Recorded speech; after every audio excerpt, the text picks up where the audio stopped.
Enemy spotted.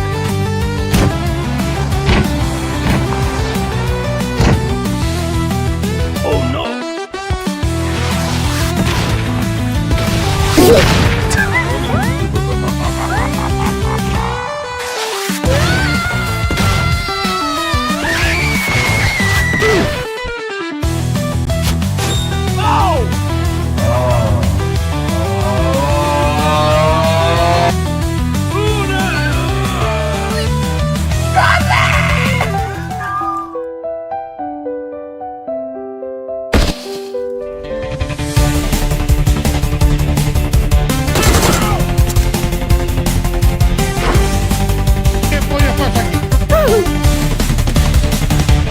Okay.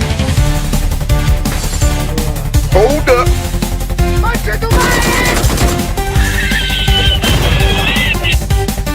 My.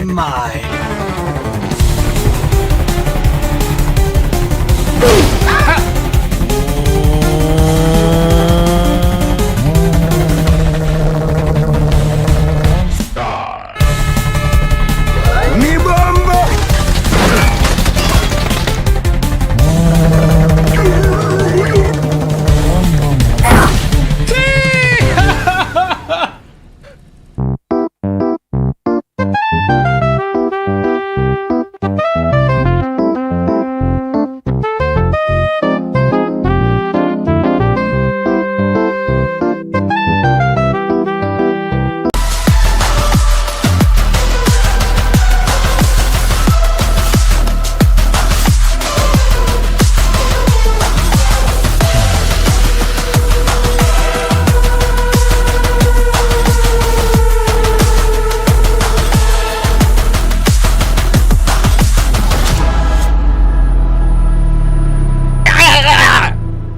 What did to do to that today at 52? Jesus.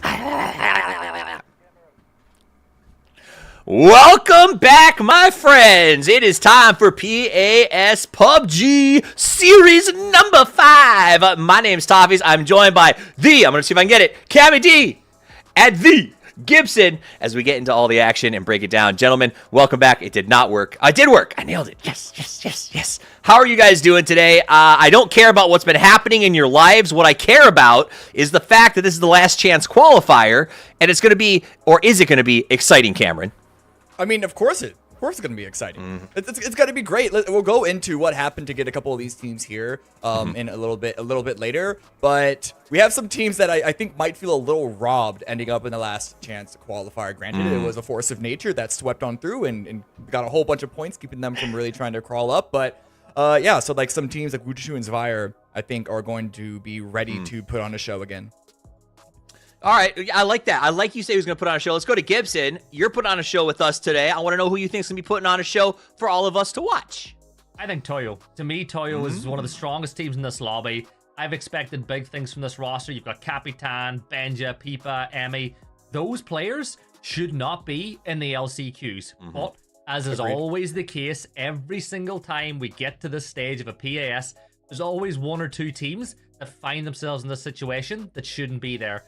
And outside of them, there's a couple teams I expect to get through, but there's a real big group in the middle of all these teams that think they have a genuine chance of making the grand finals lobby. Now, here's the issue with the middle, Cameron, is when we talk about the cream rising to the top, there's always a lot of dross that has to fall to the bottom. Are those teams that have a chance of rising, like you say, Tuyu or Wuju, going to be in danger from all of the teams in the middle who, let's be honest, some of them really tanked, and I'm worried that they could have a big impact on these teams that we expect to do well.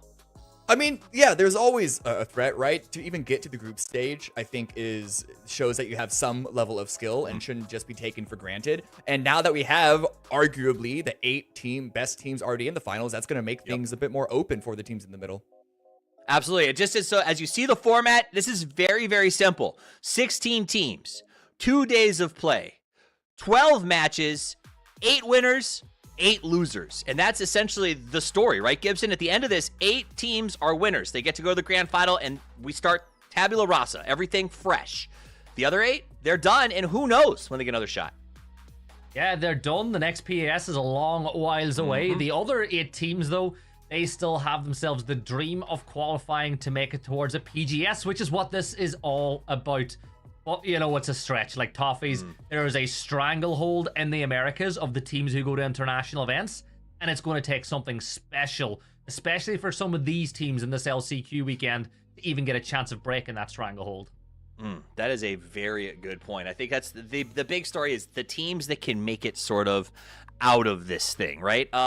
During our chat earlier, now as we go through all the paperwork, you know, games are starting in 7 minutes. You guys, there is the prize for the event on the line. We're going to try to get there with the grand final, but I want to focus on this one and sort of where we're setting teams up to go. So Gibson, when we were hanging out in the green room, you said something like you felt like this lobby is stable. I want you to maybe explain that a little more to me. Like, what do you mean by that?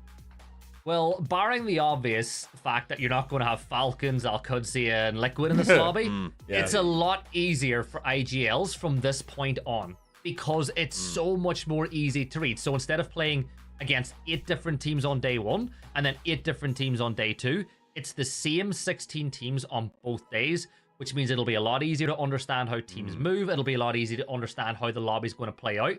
And it takes a little bit of that chaos factor. And thankfully, we do have Gunners there to make sure that we don't get too far away from the chaos this weekend. Exactly right. Now, these are the teams that are going to be taking the field here as we head to Erangel in just a couple of minutes. You mentioned a couple of standout teams that we got into earlier. My question, Cameron, that I want to break into is South America. 9 of 11 teams are in the last chance qualifier. Now, I heard you talking in the group stages about maybe a romanticized passing of the torch, some young guns coming up through the system. Does this bode as bad news, or is it just maybe rust? Like, what's going on in SA? I honestly couldn't tell you because the Latin American teams have always been significantly less consistent than the North American counterparts. At the very least, the top dogs in North America, but Latin America couldn't really front one guaranteed best team. It really ping-ponged back and forth between Luda Galaxy and Legacy, and now that both of them are not here in their full form anymore, there were some roster moves coming through. I honestly don't know what to read about it because I think Gibson's going to agree with me on this one. Toyo Esports, they should be on the screen here. They should be qualified into grand finals at this point, but they didn't just barely miss it. They seem to really struggle to get into things. So hopefully they've learned their lesson, or that sounds like I'm scolding them. Hopefully they've made some adjustments. They've done their homework, and they're coming back this weekend and showing the Toyo Esports that I know I fell in love with at the end of last year. Gibson, you were mentioned in Cameron's speech. Do you concur? I want to give you a chance to respond. Yeah, 100%. Toyo should be here. But if you want to play devil's advocate and you look at the rosters of all 8 of these teams, are any of these teams, is there any of these teams you think shouldn't be in the top 8? Because on paper, every single one of those rosters is incredibly experienced. Yes, some of the teams came together, but all the parts are incredibly experienced. I think this is one of the strongest top 8s that we've had in the Americas in a long, long time. Top 8 in Americas. Okay. Cameron, do you agree with that? I mean, you've been through some serious periods of America's dominance in PUBG. Right. Do you think it's one of our strongest top 8s? I mean, I think the argument is certainly there. I will say I personally could swap Working in Silence or Toyo Esports with each other. Okay. But even that's not one that I would be super comfortable with, and not to say Working in Silence didn't deserve their spot. That one is it's not that Working in Silence is a poor team. It's just coming into this event, I probably would have put them in 9th or 10th place. So there's no real major surprise. It really just comes down to a point or two on that bubble. I just want to add to that though. I have said for a long time that I think BL Mount Calmo is one of the best players in South America, and he's finally showing it at this level. Working in Silence, and you look at how they play, they have got some serious talent, and BL is one of the players leading that line. So this is good. You guys are giving me really good insight into the system. And now before we start, I asked you specifically what topics you want to focus on, what's important to today. Gibson, you said you really wanted me to ask you, how's the weather? So I was going to ask that now that we're into hard-hitting analysis. How's the weather, Gibson? Right, I live in Ireland, right? So I'm going to give you one guess. What do you think the weather was today? Sunny. But it starts with an O and ends in a vercast. Close. I like what you did there to try to get the casting theme in. But it sounds a lot like pain, but swap out the P for an R. That's what we have all the time. Painter? I don't know what love you, Painter Toffees. is. I love you, Toffees. But I know there's going to be some teams that are in big time Painter as we get into the matches today. You brought something up as well in the green room that out in this lobby, there were only four chicken dinners won by these teams. 3 of those teams took them. Let's dig into one of them. You guys mentioned Wuju 2 at the start of this. Wuju 2's got 2 chicken dinners in the basket coming into this. Still couldn't qualify. Do you think they can do it? Because their 9th wasn't a big 9th, was it, Gibbs? No, like if you look at their average position, I think it was 9 over all the maps that they played. So they're not getting into the top 8 despite those chicken dinners. The consistency wasn't there. It's not the same Wuju 2 that was there last year. It's really important to get the fans to know that. But they need to get that consistency up there because teams like, I think, Empire, they were averaging being in the placement points every game. And I think the only other team was Vire. Those are the only 2 that were like consistently in and around the top 8. They just weren't getting tons of wins off the back of it. So, Wuju 2, do you have anything you want to add to Wuju 2, Cameron, before we move on to another one?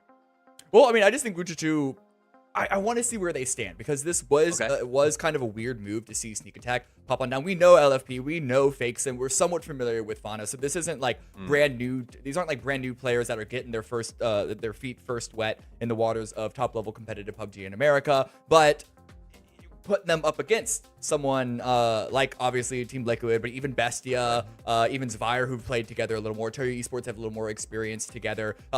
They, I think, are showing good promise, but you can never, no matter how many scrims, no matter how many like community events that you play, what's the quote of like everyone thinks they're tough until they get punched in the face? Like everyone, you don't actually know what it's like. Is it? I nailed it. I'm great. I'm the best. You don't actually know what it's like, and you don't know how you're gonna manage until you're actually in the real thing. And then when we have Team Falcons come out with a 117 point day on one of the days, like you're not playing PUBG the same. You just cannot play those rounds the exact same way when they're taking over and taking so many points from themselves, taking so much space from themselves, game after game after round after round. Listen, I can't actually let them get away with it. The quote is, everyone has a plan until they get punched in the face. But it was a nice twy, and I was very happy to hear you do it. All right, let's go on to another team. You mentioned Zvire Gibson. They are a team that got a chicken dinner. Again, coming out of the South American region, has not 9 of 11 are here. Is this the team that A, goes to the grand final, and B, do we see them actually put up some numbers there? They should. The 3 teams that won maps that we spoke about should all be making the top 8, like without a doubt. If you can do it in that lobby, you can do it in this one. That's fair. I do think that it'll be a lot harder to get that. I don't want to say it's harder, but without the likes of Team Liquid, Al-Qudsiya, Luminosity, without those really big teams taking up a lot of the points, we're going to see a smaller gap between the cutoff and the point below it. Cameron, I will ask this real quickly, though. Do you think the fact that those big teams aren't in here, does that add some trouble? Like the fact that a lot of the big drops and rotations that people avoid because that's Falcons country is not going to come into play, does that throw this lobby into chaos, or are they prepared for that? They're definitely prepared for it. They had an entire week to manage where they're going to drop, and the fact that they have 12 games, sure, it might give them some wiggle room to contest a round or 2 without completely throwing their game. I think that with the week break in time, it's not going to be as chaotic as one would think. Okay. The game is starting. Match number 1 of 12. This is about to get good. So I'm going to let you guys take it over, but I want to leave you with a question because I am curious about that. I want to know, Gibson, did the strength of the groups that these guys were in the group stages, do you think it affected anyone here, and sort of is that setting them up for anything today? Like, talk to me about the group stages, the strength there, and what it does here as I leave you, gentlemen, to enjoy a hot drop. Well, anybody that was in Group C didn't have a great time on their final group day with Falcons picking up all those points. Wuju 2 being one of them, Cami. And Wuju 2 is the team I want to highlight right now. They've taken the Pachinki drop. That is not where they're going to go if they make it to the grand finals. Right. But in doing so, I'm going to ask you a devil's advocate question. Yes, by going there, it gives you a huge advantage in LCQs. But are you harming your chances in the grand finals by not just continuing to play out of your expected drop spot when you get there? No, because unless you're a top team, there is no expected drop spot. Unless you're one of the top 5-6 teams in America, there is no expected drop spot. And so they're not even going to know where they feel the most comfortable going until they see the final lobby. Sure, they might have more of a claim onto it than, say, Forever or Tilt Town, who are currently here in Yasnaya. But that's that doesn't really count unless you're a team like Liquid, like Falcons, like even Luminosity, as new as they are, like El Proyecto. Like, those are the teams that are going to be able to point at a spot and say, I'm taking that. You can come or not if you want, but we're taking that. Other teams like Wujuju, no matter how good they are, unless they're in that position, there is going to be some level of adjustment that they need to make. Yeah, well, just remember what happened last year when Sonics, before they became Falcons, turned around to Falcons and went, yeah, you know what? We're a regional partner team. We're a global partner team. We're taking your drop spot in Miramar, and there's nothing you can do about it because we can fight it. You can't. So, pick it. Oh. Didn't they? I thought that was a trade. I thought that was amicable trade. You know the way they say, yeah, it was a deal, right? One of those teams did a lot better off that deal than the other one. You know, that's like whenever a war ends and the losing country's like, yeah, we made a deal. You know, we made a deal. We're done now. Yeah, or the me leaving this company was a mutual decision. It's like, oh, was it? Yeah. I mutually decided to not try and bully my way back in. But anyway, that hot drop in Yaznaya didn't end up coming out to anything. Wujuju here in Pachinki, they're looting up pretty clean. We saw the first circle up towards the north. Not a lot of water, which is one of the things that we saw for a bunch of the Erangels last weekend. So already, not only do we have a stable lobby of the same 16 teams all weekend long, it's also a more stable map, number one. There's the river, of course, in Erangel. It's not like it's a flat open plain where there is no terrain to have to manage, but it's going to be significantly different from having to deal with military base, for one. Yeah, 100%. And when you look at the map as well, you speak about that river. I love it because it's like a great divide in this circle, because some teams are going to go north of the river, some teams are going to go south, and then you'll see some teams going for that 2-2 split. Some teams will decide, you know, we'll keep a little bit of ground on the north side, we'll keep ground on the south, and then wherever phase 2, phase 3 pops, we have somewhere to go on either side of the circle. The big one though, Cammy, as we watch Team Rezav, they took the Severny drop. They've come south, they've realized it's a bit too far. They're securing what could be a very good compound for the late game if the zone does go north early, and I love that decision. It's a really nice spot. The problem is, and I think we saw this on the Severny game from last weekend as well, those spots are going to get crashed. There is not a single... I do not see a reality that they stay in the 1-2-1 split. You can even argue 1-1-1-1 split that they have across from, what was it, shooting range, into the double crossroads, into the warehouse. Martin's taking some shots at Gooners off in the distance, though, with the Dragonov. It's trying to thread that needle is not going to be the easiest thing to do. And you only have 77 bullets in the backpack, so I wouldn't want to spend too much of that. But yeah, look at this position right here. They're just putting one player in each spot. They're going to get crashed. And they know that. I'm sure they know that. They have to know that. So the question is, are they going to be able to adjust and group up and concede places in the proper fashion to A, not lose anybody, and B, more importantly, not lose anyone on those retreats?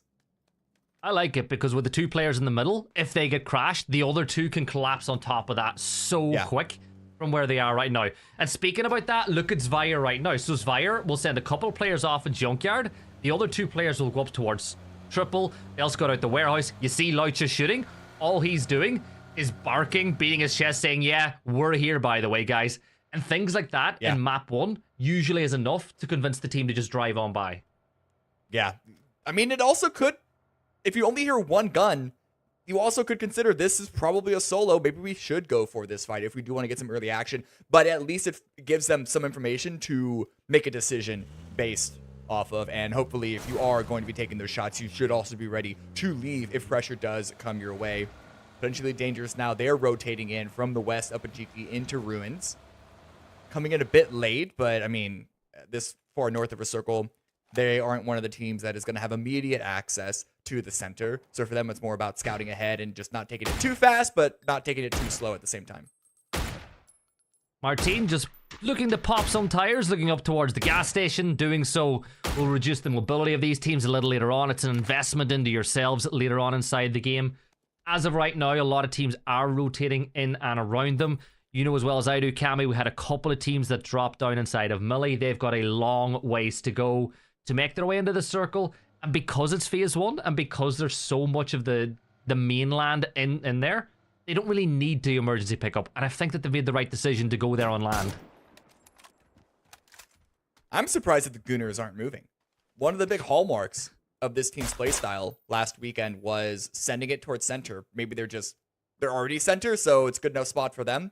And we'll see if there's a hard shift on phase number 2 or 3. But Gooners are usually the one team, and you floated the concept in the desk leading into the game. But they're a team they're going to cause a lot of chaos. They're kind of a force of nature all on their own. Pento gets the first kill of the game, however, onto Lopez from Sam Crismo. At least it's a knock. Should be able to flush that. I'm looking at the minimap. Yeah, I think they should. But the rest of Sam Crismo are moving there. That happened just by those Yaz yellows. But here comes Wooly. He'll drive on by. Confirms out that point. And as things stand right now, Duel are going through to the grand finals after getting the first kill of the Saturday.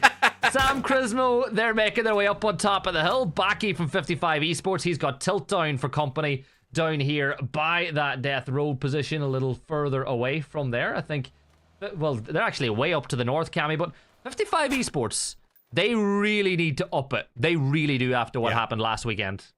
Yeah, 55, I mean, not only are they a regional partner team, they were one of the, I don't, how do you describe it? Like, they were a team that were new, and you could really see them leveling up, and they were messed up by having probably some of the most inconsistent play. They would have like a 60-point day and then a 10-point day, and that was like every weekend it was like that.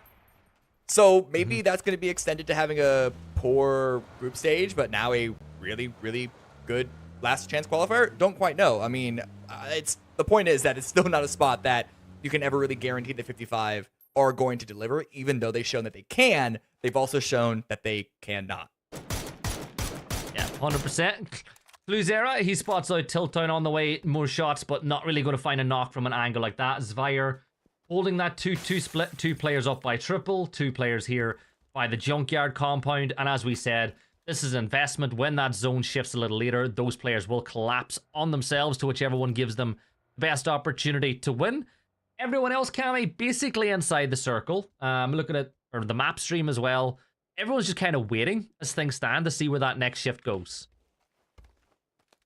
Yeah, some early fighting, but mostly just trading shots. We have a couple of kills, but really not too much. No one's run into each other just yet, but that's where phase 2 comes into play. Do we get a hard shift? It's kind of a hard shift. It's a big swing up north. At the very least, it does cut the water. It does cut most of the water into the north, a lot of the river out of play. And we know exactly where the center of this game is going to be. We know more or less where the game can end. Obviously, there's a wide variety within phase 2, but I just mean there's no way for it to swing all the way on the other side of the river or across a mountain or anything like that. But everyone is now going to be sending it across that river if they're in south, if they're in Rozhok. Sneak attack, trying to find an opening from this area. Get peppered quite a bit by Capitan. And here is this E-pickup, the first of what could be many coming out from Forever at school. Yeah, first E-pickup of the day, but let's turn our attention to Wuju 2. Gabri on the drive-by will pick up that knock onto LFP. Is he going to be tempted to stay and flush? I don't think so. Theros will get the job done, and they can continue their moving. But Fixin, he pops on up. He's going to get the instant trade, switches over to the mini.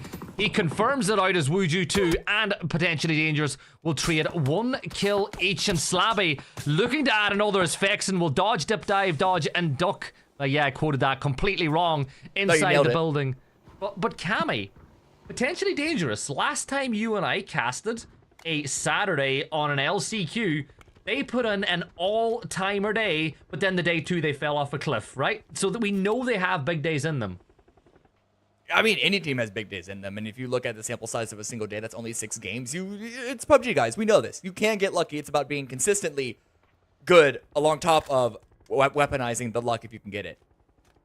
I don't think there's any team in this lobby that couldn't win a game if the stars align perfectly. It's the real question of if you're a good team or not is how many points can you get when you aren't given a great opportunity.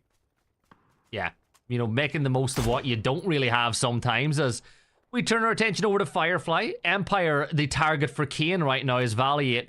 Will pop the smoke, might just use that to get inside the vehicle and rotate. Forever, by the way, folks, they have taken the latest possible drop for anyone who was interested. They've gone north of Severny. They're going towards 55 and right on cue. We turn our attention there and we'll see if Baki can manage to add some more damage. Trimble turns his attention to Dots on the rotate by, but Hot and Spicy will shut it down. Tilt Down about to lose one as well. And Dots, a team that I think are dark horses. You know, you look at the players they have, I think that they could definitely be a team to qualify for the grand finals weekend. They're not a threat, that's for sure. We flip back north on 55, doing a good job of forcing Forever away. Panda Dorito does go down with a nice spray by Baki. It makes sense for Forever to go swing towards the north. It's certainly more free than the south, considering the trajectories into the zone and the way that the phase 1 to phase 2 relationship hits. But as open as it is, there is no terrain for them to hide behind once they are already in their parachutes. And so very vulnerable to 55. They lose one because of it. They might even lose a second as we flip back onto Tilt Town. Zero in a really brutal situation, running away from the shack, avoiding utility. Looks Zvire took shots from, I think that was Certito, which stalls the push for just a little bit. So Zero getting some assistance from a friend from afar, and that'll maybe give him the opportunity to get picked up, and Tiltdown can rotate with the already down numbers as things stand. Getting ready for that next zone shift. Team Rezav, they're still holding the center alongside Gunners, and it shifts hard towards the northwest, Cammy. And all of a sudden, look at Empire diving towards shooting range. Sam Crismo, they're making the move. Toyoar, a lot of teams straight on the move off the back of that pop. Yeah, Empire and shooting range. I don't know how much I like this. Shooting range can be a good spot, but it's not exactly the safest place to hang out in. I think a lot of people are going to be sending in onto that position potentially going into phase 4, 5, and 6. I would like to see someone take that ridge to the north of it, even though that could be more vulnerable. Really, it's kind of picking your poison. There's so much open space around this area. So Tito passing by Tilt Town, looking towards Gooners, who have bumped themselves closer towards the center, and there is still, of course, Ray Zev in that central position. They have condensed everyone in the past zone or two down into the Crossroads compound, but potentially dangerous. They are not worried about getting to the zone yet. They want to take this fight against Outlaws. Already one member is up on the wall. Yeah, Itzel will get caught out by Curry as well. He finds that knock, and Gabri is forced now to take matters into his hands. He's going to find that knock and the flush instantly. Every single kill matters in an LCQ weekend. All he's got to do is stay on his feet to allow his teammate to get in position, and that's exactly what happens now. Driving by will be 9-1. He gets popped out, but we'll jump on over to Zvire, who have been crashed up on the north. And Certito making the most of this crash. Kalnix and Ferrivero down, make that another one as Rival falls at the hand of a nade from Robert. And Cluzera, well, he's standing with his back to the wall, manages to find one, 18 HP, in a race against time. But here comes another peek, finds another one. Robert, though, one good nade could do it, but Robert spots the peek, dances up once more. Cluzera, a man on a mission. As things stand, 1 versus 1 in the battle for the warehouse. He steps on his own nade. Certito are eliminated. Here come Dots. Oh my god, there's so much action. Cloudera did such a good job of staying alive. We pop back down to potentially dangerous versus Outlaws. And it's about as bloody as that warehouse ended up being. And the blue is coming in now as well. So Curry's in a lot of trouble. Back to Cloudera. Being pushed by Dots. He has a much bigger job ahead of him. Now, swung by the side, triple peaked.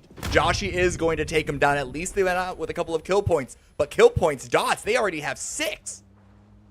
This is great by them, and now we've got another crash. Here come the Gunners.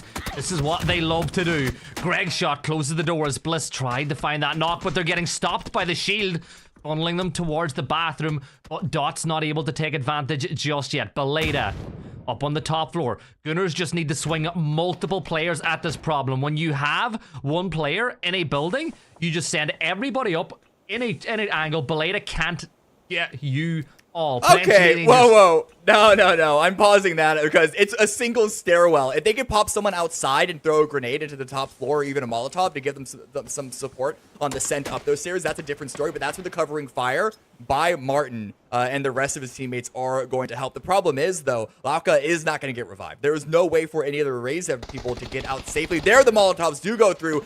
Beleda has already popped over, not quite able to defend his teammate yet. Beleda rotating around the side. Greg shot holding the angle. Beleda spots him out, but great teamwork as Bunt will swing from the outside. Beleda was not ready for that. Gunners will be able to get another kill confirmed, and now they're sending it across the road because they have to, Cammy. The zone has shifted away from this position. Greg shot will confirm out that kill, and look at that. Dots, they called an emergency pickup, but they didn't take it. And here it is, that shooting range, the difficulty of holding it. Empire did a good job of spreading out, but with Valiant down, a good counter grenade is going to drop Fauna. But Michael now goes down to a grenade by sneak attack, so just utility fight over and over. Finna needs to step on up and really clear them out. I don't know what utility he has. Doesn't seem to have any frag grenades, it's just going to be a blue zone, and that, I don't think it's going to be enough for sneak attack. A double blue zone is going to do some extra damage, but sneak attack has enough smoke to stay in cover while avoiding the blue zones and even going for a revive. He's bought time for himself, though. That's the big thing. Rezav were eliminated by Greg Shot in your picture-in-picture, but now you can get Valiant back on his feet, and Finnick can step up to the fray now. He can toss his utility, but here come the dots. They know that Gunners are just off the back of a fight, and now they want to take advantage of it for themselves. Gunners, though, they have the advantage. They're the team that have their toes just about inside the circle. Dots got to make this happen, but with 6 points, anything else they get now can be a benefit. And if you deal with Gunners, you open up a nice little pocket in the southeast of the circle. Problem is getting past this position, no matter who wins. It's kind of a damned if you do, damned if you don't for Gunners and the Dots. Going over to Tilt Town. They pop the trap with Outlaw sending it into their dip, but there's another one swinging up over the ridge. Already got loosened up a bit by Toyo. And so Outlaws are eliminated. 10 teams remain. And a couple of them are going to be limping through, one of them being Tilt Town. And Pippa is just going to stay pitted. Icy Flex goes down. Capitan, I mean, Toyo, they have a nice little spread. Now that the circle is closed on their back, they don't need to worry so much about the openness of this area. They can now abuse the high ground with all of these angles. Dots did drive away from this crossroads position. We have 20 seconds before we see phase 5. It's been a number of hard shifts towards the west. So shooting range does still seem to be a really favorable position. But in about 10 seconds from now, that could all be gone. I love it, though, because as of right now, Toyo are the wardens of the south. They can keep an eye on everything that goes on, and because they've got the high ground and because they've been reading the kill feed, they can decide the best path to rotate into the circle for them. Gunners, they have gotten the benefit of a nice break for them as they get that compound still just about inside the circle. Dots, they rotated north inside of Severny. They find themselves inside the circle. However, the caveat to that being, they are in a dodgy spot. Once you leave Severny, it is a lot of open terrain that you've got to traverse. But Cammy, I'm going to ask you now as we look elsewhere. Like, do you see just the minimap, the split that is being held by 55 Esports this late into the game? Yeah, it's because they got nowhere else to go. You often see that split employed because there's really nothing to play around that area. It's one shack and it's one dip. That's really not much. That's why everyone else is still on the outskirts. That's why no one else has contested it yet. I do think they're going to get pushed at some point, but it's going to be at the last second that vehicle is going to be sending it on. And most of the time, we're going to be seeing this. Dots versus duel. Other teams fighting each other along the edge to at least get some kill points and maybe eventually placements without having to worry about getting shot by all 360 angles if they try and take a step outside of this, what remains of this compound. 32 players alive, 10 teams up as we get closer and closer to phase 6 duel. They'll just clear their way through the buildings. They're not necessarily in a rush just yet, but you know that you've got Dots as the nightmare neighbors next door. 55, not really putting pressure onto this one as Empire. You know what? They get a knock, but they'll be able to get the res. I think even more importantly, I'm not sure if it was a headshot or not, but Tilt Town, it's an investment. You get the knock here, you damage vests, you damage helmets. It makes it a little bit easier for yourselves later. But the problem I think Tilt Town are going to have, Wuju too, they're probably going to phase this way. You know, Pipa from Toyo and the rest of them might come this way. Tilt Town's little dip is an enviable position, and it is a position that you can crash if needs be. Bit of tire damage coming out from K-Mind. You saw for a brief moment what I was talking about. The shack that 55 are playing with, that's all that they have. Toyo push forward. The high ground is getting reduced, but it is not eliminated yet. Problem is, they are getting within grenade range of threats like Sam Grismo and Tilt Town in front of them. How many grenades they have left, I don't know. Only they do. But Toyo, they don't have the great angle to upset those teams below them. They can at least get some information and get some damage, potentially get some kills across the way. Dots still inside the circle. They've got themselves this barn compound that they can hold for a little while longer. Toyo have made them set their way inside the circle. Wuju 2 inside the firing range of shooting range. They're holding their position as things stand now. But as we have it, all these teams are inside the circle. But Dots looking to deal with Jewel. They know that the most points they might be able to get hinges on which of these two teams can deal with each other. And boy, oh boy, what a shift that is, especially for Sam Crismo. Yeah, that's great. They can hang out in their tiny little itty-bitty position. I believe that's inside a shelter to the east of shooting range, which, I mean, one of the hardest spots to leave, but center of the zone, they ain't gotta. Duel, though, they do have to find a way to break through Dots. Shane Doe with a nice little angle is gonna get smoked off. I don't know how much you can see over it, but it's probably not going to be the... Oh, actually, it didn't smoke him off at all. It completely faded away. There it is. Second time's the charm, perhaps? But regardless, it is going to be baiting some frag grenades back their way. Yeah, and look at this. Fireflies. They've got themselves an angle onto this fight as Lynxie is going to get knocked and flushed. Penta. 4x Og Spray peeking through the bars. These are very tough shots to hit onto Shane Doe. He will land one headshot. Can he follow it up with a nade? Penta sends that one soaring through the sky. Does it land inside? No. It bounces on the windowsill, and what a perfect rebuttal that is from Joshy. His hits the target. Penta will fall. Bliss will add another one. Dots gets 5 kills for Joshy now, leaving it all down to Wooly. One-time super coach. Now back inside the server. The blue zone has him pinned inside. Dots know exactly where he's got to push from. Dots have done a great job dealing with this fight, but what are their options looking like going forward? Getting that last kill. That's about it. Duel get eliminated. One more grenade by Hot and Spicy. That might be all their utility taken care of. Firefly, they were overlooking that fight for a moment, but now they're going to be sending it through. Not even towards the center. They got to send it down to where there is at least some playable terrain. And this is the dip that everyone sends it on. Tilt Town. That's one grenade. Guys. Okay, they're out. I told you. That's the joy of playing inside of a bowl. Every nade is naturally going to roll down inside of it, and that's what happened to Tilt Town. Now Toyo will be interested in that. They're going to peek this way. Firefly, though, they've got to deal with Wuju too, but Fana will find Yappa. Here comes the flood. Now, what a spray that is, but Wuju 2 will fall. Benya can find the knock. Capitan stepping further and further forward. They've dealt with everybody in the bowl. The last player standing outside the circle now is the one and only Valiant, but you feel like his days are numbered as things stand. 7 kills for Toyo, though. All 4 players should be back on their feet, and they've got themselves a bit of a position inside the circle. They're looking really good in game 1. Getting out of this bowl, I think, is going to be hard. Thankfully, there is a bit of a blind spot from Sam Crismo's position towards the east, and they have the high ground over 55, but there's really not that much cover to play with at all. Dots go down. Capitan tries to let it open onto 55. Trisk just surviving out in the open road. And it was a good timing for 55 to make their way across now before it gets way too late, but that doesn't mean that it's going to be an easy cross. They got to find some cover somewhere. Nick inside the shack for 55. Trisk is down. He will not be rezzed. And just as I say that, Toyo will find their 8th kill of the map. And Fake, last alive inside the shack. And the thing is, Valiant is still alive, Cammy. Valiant is sneaking in towards the side. He's not going to get a win, but he can ruin Toyo's map number 1 if he times this one perfectly. But what's annoying me even more, these guys, these gunning imposters that are not playing the way we used to. 5 kills on the board. Yeah. But they've not been as crazy as we've seen. They've been a bit more reserved, and with the players they have and the reserve style, they're a team that will get points. Yeah, I mean, I don't know if it was a change of heart, or maybe they realize later than I think everyone else would have that the playstyle from last weekend wasn't exactly the best, or maybe they're just scared of shooting range, period. And that one, honestly, I don't blame them. But Gooners, they are now pushing. Greg shot right above St. Crismo, even jumping down, jumping up and over to throw some more utility. Going to be blocking them in.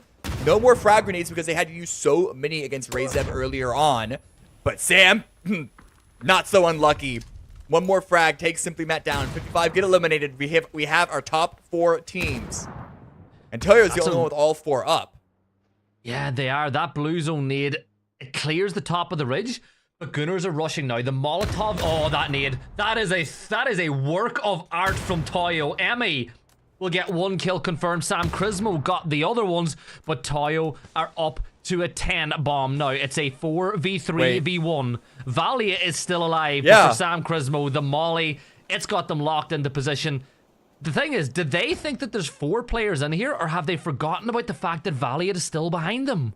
I mean, yeah, I wonder if that's the case, because no one is looking that way. Because Toyo came in so late, they might not have been aware that Valiant was a solo coming in from the blue.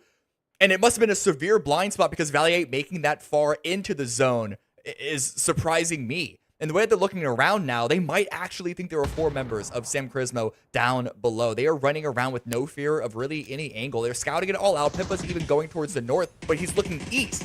They think that if there is a solo, it's going to be coming from the east. I don't know if this is going to be enough for Valiant to steal the game away, but he's at least going to be getting second with all these blue zone grenades. Yeah, they're brilliant. Absolutely brilliant blue zone nades. You know that there's 2 players downed inside. Even if they do know the Empire still have 1 left, they're confident that they can deal with it. That nade is going to do a ton of splash damage, and there you go. Sam Charismo, they go down, and Empire with Valley, the last player standing. 13 kills for Toyo, but for Empire, only 1 kill on the board, but they've got 7.6 placements out of this, and there's always a chance, you know, there's always a puncher's chance, but it's a 4v1 against Toyo with the experience they have. I'm going to say, what a great job from Valley to secure the extra points, but Toyo have been dominant in game number 1. Yeah, really good exploitation of their positioning on the high ground and milking out every single last point from this game. They're going to be hitting, what is it, like 24 points, assuming that they take Valiant out in this 1v4. It doesn't happen. They've spotted him. And Valiant, not even with the opportunity for a quick one-and-done kill, is going to go out. Empire in second, but Toyo with a great win in game number 1. Yeah, those 24 points, that's a great way to put the group stage in the rear window for sure. This is the team that I expected to be in the top 8. They get themselves off to a really good start. Now, I know it's not about how you start. It's about where you are whenever you finish. But I think that'll calm the nerves, right? You're probably the favorites in the lobby to go through to the grand finals. You get a win in game number 1. It calms the heart rate. Now they can just focus on game by game for the rest of the weekend. Yep. Well, like Gibson said, this is only the start. We have 5 more games coming up, so we're going to hit the highlights, go back to the desk, and you know the drill. See you in a few minutes.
Welcome back. That was the highlights, and game number 1 goes the way of Toyo as they put tires to road and peel off ahead of everyone else. Now, if you watched the group stages, gentlemen, it was all about the Falcons. Is Last Chance Qualifier being about ex-Falcons?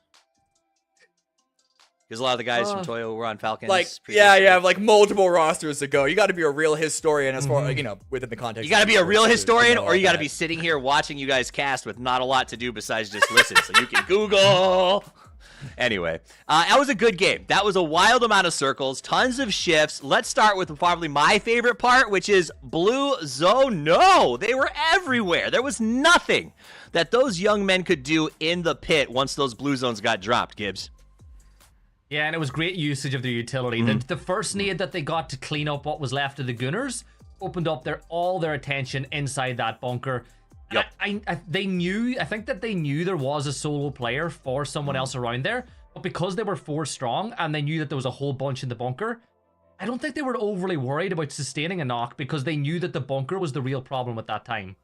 You know what I love the most, Cameron, was that they used the blue zones to herd, like to move the guys down there to the door so that they could then throw the grenades down the stairs and have the range to go ahead and get those flushes. It was really, really nice by them. But let's focus on the winners. Toyo comes out at 14. I feel like it's a little rude to put Empire here in the second spot, considering it was just validated at the end. 14-1, big comparison, but let's focus on Toyo, Cameron. What do you think that they did that really stood out to you? Was it just they got a good spot, or did they play that whole thing to earn it? Yeah, I mean, they got a really, really good spot coming in from phase 2, phase 3. The game opened up for them. They had the high ground. Everyone else is kind of forced to fight for the low ground and what few playable positions there were. Now, getting the spot, that's, you know, the first part of the game. The fact that they were able to successfully get all 14 kills out of it. They were able to spot their timings when they had no option but to then go to the low ground, succeed, and keep 4 up the entire time. That is not as easy as just saying, oh, they got the high ground. Let's pivot to the team that was in that comparison that maybe didn't want to be, and that was our team Empire, who did make it to second place. Now, they started up at plane crash, I think it was circle 2, and pushed straight down to the firing range, whatever you want to call it, in 3, but they did something I didn't expect, Gibson. They didn't go to the east side and lock it down. They spread out inside of shooting range. As Cameron pointed out, that's a really tough hold, and I think Would You 2 made him pay for it. Yeah, they kept 2 inside the firing range, 2 inside the building. I think they were hedging their bets a little bit. I think Wuju 2 did make them punish, but at the end of the day, they did get second. The one thing I will say is they were very unlucky not to get more points than they actually did, because you think about that fight with Wuju 2, they got a couple of knocks on that. I think they got a couple of knocks as well. They got a knock on to, I think, Toyo at one point. You know, they were getting knocks, but because of the terrain and the topography of where they were, they just couldn't confirm them. And I think that they did really well not to get tempted to overpeak, because sometimes teams, when they get that knock, they're like, points, this is LCQs, we need points. They showed a level of restraint that you need, especially in games like that. I think there's that relevance, though, of LCQ with teams that are this diverse in skill level. Getting a sprint start is really nice. Now, teams that got a good sprint, you guys talked about them a lot. You said they don't look normal. Let's talk about the Gooners. They looked very excited about their spot, but they had a hard time getting off of the hill that they were on, sort of where that bunker was, and making a play. Now, tell me a little bit. Gooners, allegedly, chat is saying, Cameron, that they planned this from the jump, that group stages was all a farce to bring their competitors, the big rivals, down here to the last chance qualifier. If that's true, I say they were very bad at their strategy. But do you think that's real? Do you think that they were playing differently in groups on purpose? You know, if you're saying, did they intentionally play a griefy style and try and focus on the top dogs, I honestly, I wouldn't put it past them. Knowing some of these players, seeing what they've been posting on socials about this event, I'm not surprised. But yeah, if that is the case, they did a terrible job, because the who's of North America, at least, or made it to the grand finals anyway. So, fair enough. All right, let's see. What else do we have in that one? Ooh. Zvire versus Sertito, and then the Visit of Dots, Gibson. I love a good battle arena in a warehouse anytime. It was brilliant, and Cluzera was playing his heart out for Zvire there in that gunfight. He was a man on a mission. You know, I think he was in a 1v4 at one point, and he was picking and choosing his targets. Yes, he got some assistance from Dots to that final need, taking his final enemy, but then Dots overthrew them. And I want to use that to talk about Dots. They are honestly my dark horse team to qualify for the grand finals. Shane Doe, for people who do know, has been playing this game for a long time. You know, he casted scrims for quite a while. He was doing our job for a while on scrims. Then he started playing. And, you know, the first time around, they got through 1 or 2 rounds. You know, they didn't quite get through to the group stages. Then they started getting closer and closer. They've brought in Joshi. I actually think that this Dots team are a really good example of hard work starting to pay off for a team that's not necessarily up at the top. And I know they have tons of fans in chat as well. I agree. I love seeing them. I love seeing these guys come out here and put in work. But right now, they feel a little bit more like an ellipses than Dots, Cameron, because it feels like it's a pause. Like they're not really there yet. It feels like they're building up to something big, but the conversation is not quite done. Now, what do you think Dots needs to do to put an end to this, to make sure that everybody goes, these guys do deserve the respect? Is this something where just getting to the finals will do that for them, and this is a stay mark team going forward? Talk to me about where you think the future of Dots is going. I mean, honestly, guys, at the end of the day, PUBG is not that complicated of a game. You have to shoot your opponents until their HP is 0, and then shoot them again to make it 0 a second time. But like I think it's just a matter of upping their skill. There are so many things that happen inside a team, such as communication, team chemistry. Everyone needs to be on the same page because compared to any other title, PUBG and other battle royales, you don't have time to decide the strategy. You have to just go for it and assume that the rest of the team knows what you're doing and can sort of fill in the blanks of the minimal shot calling that there is. So I can't speak to Dots on that level, but as far as fragging is concerned, they have been getting better. I agree with Gibson on that, and so we'll see if they can't finally make it all the way to the grand finals. I believe in that. After what I saw in that last game, the confidence of that third party, they had some really, obviously their game sense is very, very strong, Gibson. I think that's what I've enjoyed about watching Dots so far. Also, to be honest, I love teams that have like community fans. You know what I mean? Like when I see community members, like, you know, Terran's hanging out in chat, coming out here and like cheering them on, it tells me, all right, these guys, I like that. I want to see community players showing up here and becoming big names. 100%. You got him in the lobby. You know, you've got Simply Matthias as well, who's another person who's got his own huge fan base inside of this one. I love it, right? When you get teams like this qualifying further and further through, it gives something a little different to saying, oh, I'm a Falcons fan. Oh, I'm a Liquid fan. Oh, I'm a fan of, you know, Working in Silence because they're my favorite team from South America. Oh my, I am not a fan of this, Cammy. Erengel's the best map in the game, everyone. The OG map. It's the best. We love it so much. And with that, I'm out. Coward! Stay here. Come on, you're leaving this with us? We have to handle this? You get to go and relax. We have to deal with this? I'll leave you with my pretend to be an EMEA caster. I really hope we get an island circle. Bye. Well, you got your wish. Oh my, they're not even here to defend themselves and they're catching strays. You're one of them. Right? I'm right. They're We've saying adopted I'm you. one of them. We're happy to have adopted you. We love you, Gibson. Welcome back. Thank you. And we also love Wuju too. Sneak Attack, one of my favorite little players from North America, gets better and better every time I see him. Yes, by the way, all you viewers who love looking at Twire leaderboards, that is the Sneak Attack who has basically saved Twire. So shout out to him for that as well. But moving to South America, has brought himself a nice new roster. Cammy, you know as well as I do, Fan has been in the scene for a while, LFP is as well. Wuju too, they've got high hopes of qualifying, and whenever you claim Pachinki when Falcons aren't here, it's a letter of intent to the rest of the lobby as well. Yeah. Now, the reason why, again, as a reminder, why Pachinki is so powerful is because it being in the center of the map, it gives you the greatest average rotation timings to phase 1, no matter where it is. Now, in this circle, they're not going to beat teams like San Charismo already in center. They're not going to beat teams like Outlaws already in center, but they're certainly going to be doing better than Empire that we were just watching over in North Georgia, or rather South Georgia Bowl. But yeah, here, San Charismo already finding a central position. Lopez rotating around. The loot should be pretty good. The problem if you do loot in the center of phase 1, you really don't have that much time to loot because you're going to start to get approached very, very quickly. It's about managing the greater position over potentially inferior firepower and utility on the push, but potentially dangerous. With the way that these catwalks on the bridges work, they could decide, are they just making their way over in a safe and calculated way, or do they decide to troll this bridge, to camp this bridge? There's a question that has to be like potentially dangerous. They've already made their way over. Jewel on the opposite bridge are making their crossing. Dots being aggressive too as they rotate past Peter Griffin's chin on their way onto the beach where they're going to land. Like a lot of teams, as you said, are prioritizing space. Whoa. Hey, whoa. I'm sorry, what was that call out? Peter Griffin's chin, right? Where? Right, look north of Dots. Look north of Dots. You want me to circle it for the viewers? Are you? Yes, that's Peter Griffin's chin.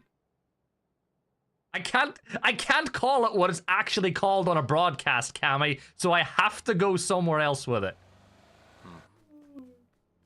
Sorry, I didn't realize that I was on like overstimulated TikTok with the Family Guy clips, and then where's Subway Runners on another screen, and then some random gel sculpture on another. Zoomer generation, ladies and gentlemen. It's ruined us all. Firefly, they're hoping to not ruin their chances of qualifying for the grand finals. They'll rotate now towards Ferry Pier. They'll have options, one of those options being to take that ferry down to the south side of Millie Island. Smart decision here by Forever. You could see that. You saw the process of Panner Dorito there. He considered taking that compound, but then the call of the rotate pass by Outlaws has pulled them away from that position. And it's a solo player for Outlaws as well that's grabbing this building. Now, here's the thing. I want to know how aggressive Forever are when it comes to taking these points. It's a solo player. It's one vehicle. You're going to assume that there might be 2 players there at a very max. But it looks like they're not quite going to commit to it. Yeah, I don't blame them, especially because even with Outlaws only having 1 player in that position, that doesn't mean that the other teammates of that player are not in a position to provide support. And Panda Dorito is extending out to perhaps potentially counteract that support, but it's only phase 1. Is this position that worthwhile to send in such an early fight? Even if they were to win this fight, there is always the risk of losing 2 players, down to 2 people. That's going to ruin your game, even with the 4 points that it provides. Is there another team in the area that is going to third party and potentially send on your position? With the map where it is now, with so much water in play, and you're looking at 40-50% of the map being playable, it is you really got to consider the risk. Yeah, Gunners, they're going to risk the ferry crossing, get the UAs in a position where you can keep those tires safe, because getting off the ferry can sometimes be a lot more difficult than getting onto it. They'll rotate all the way around this ferry, takes them in by Novo. For those of you who are wondering at home, that the dot line will take you the perfect track. Toyo, though, they're going to drop right on top of this compound that is completely free. You had Sam Crismo up on top of Dog Hill, the dog compound up on the hill, but I think Toyo have done a great job. The E-picked in pretty early, but the problem they have now, Cammy, is they're limited in their options to move. They have to go on foot. And look at Capitan. He is hounding his way up that hill. You gotta go. You gotta go now. While everyone else is still rotating, this is the only opening that you're gonna have without getting shot in the back. And with the covering fire of Pippa and Benya on the low ground, Capitan has a great window to be able to send it up. It's risky, but as you said, the alternative of just being stuck in that one compound with no buildings and the circle likely going to move away at some point because of how close it is to water, I love this play. This is the decision, and winning map number 1 gives them the confidence too. They can afford to have a low point game. But there's Capitan. He gets that first knock. He puts a good timer on as well. That should put the flush. Now he turns his attention to the next player just to their north. Emmy, Capitan's right-hand man, closing the gap. Emmy almost gets the knock onto Lopez, who's rotating on out of there. But they've now secured the 2 of the strongest compounds that you have on the section of Miramar, Cammy. Yeah, really good send. Love that play, but also a good response by Sam Crismo to not overstay their welcome. They lost 1 player, nothing they can do about that.